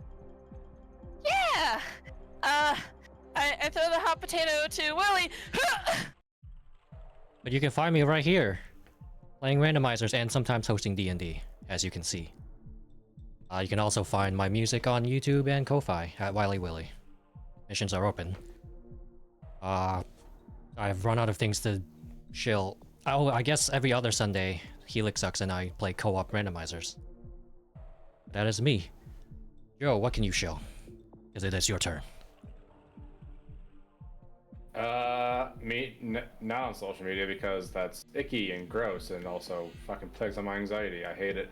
But you can find me on tomorrow at twitch.tv/DigiGuardUnited for the Tamer Battle League Overdrive. That's right, me and GM Dan are going to be going over the proceedings up ahead of the first DGU pay-per-view. And then Sundays, you can go ahead and find me on for Farting Tarts channel for War of the Shattered Sun, where I play Kovana the Kia, and well, shit's about to hit the fan pretty fucking quick. We are about to fight the biggest foe of our entire lives. So please tune in for the Mother's Day edition of War of the Shattered Sun. Frosco. Hello. Twitch, Twitter, JFrost747. Find me everywhere that Joe is basically shilled. find me over at twitch.tv/partytard. Also for Rascals in Ravnica, Tuesdays. Sometimes Tuesdays, not all Tuesdays. And also Saturday, twitch.tv/burnoutfawn, Saved by the Spell, where Beach Arc? Beach Arc, maybe. Beach Shark. Be sharp. Not just beach episode, beach arc. Beach Arc. Do. But yeah, that's it for me. Hi, I am the CG. You can find me nowhere because I don't much care for social media. You can find me on basically everything that you can find J Frost on. I don't know how it happened, it just kind of did. That's it for me. Let's go find someone to raid. I do see a Bosco on. Unfortunately. There's a Connor on. You, Bosco? Bosco's doing a charity stream. I see that. With Pokemans. We have Arcov. Yes, Pokemans. Pokemon Features. Snap. Welcome back. Original. Let's go raid Bosco then. Yeah. Tabasco sauce. The Pope is a grung. No. Don't remind him. Yeah, I hope you all had fun here. Be sure to tune in on Saturday for the continuation and completion. Same time. Great message. Alright. Great Goodbye. message. Ride a Honse, save a cowboy. Hey, yo. Hey, yo. I mean, ride a car, boys, save a Honse.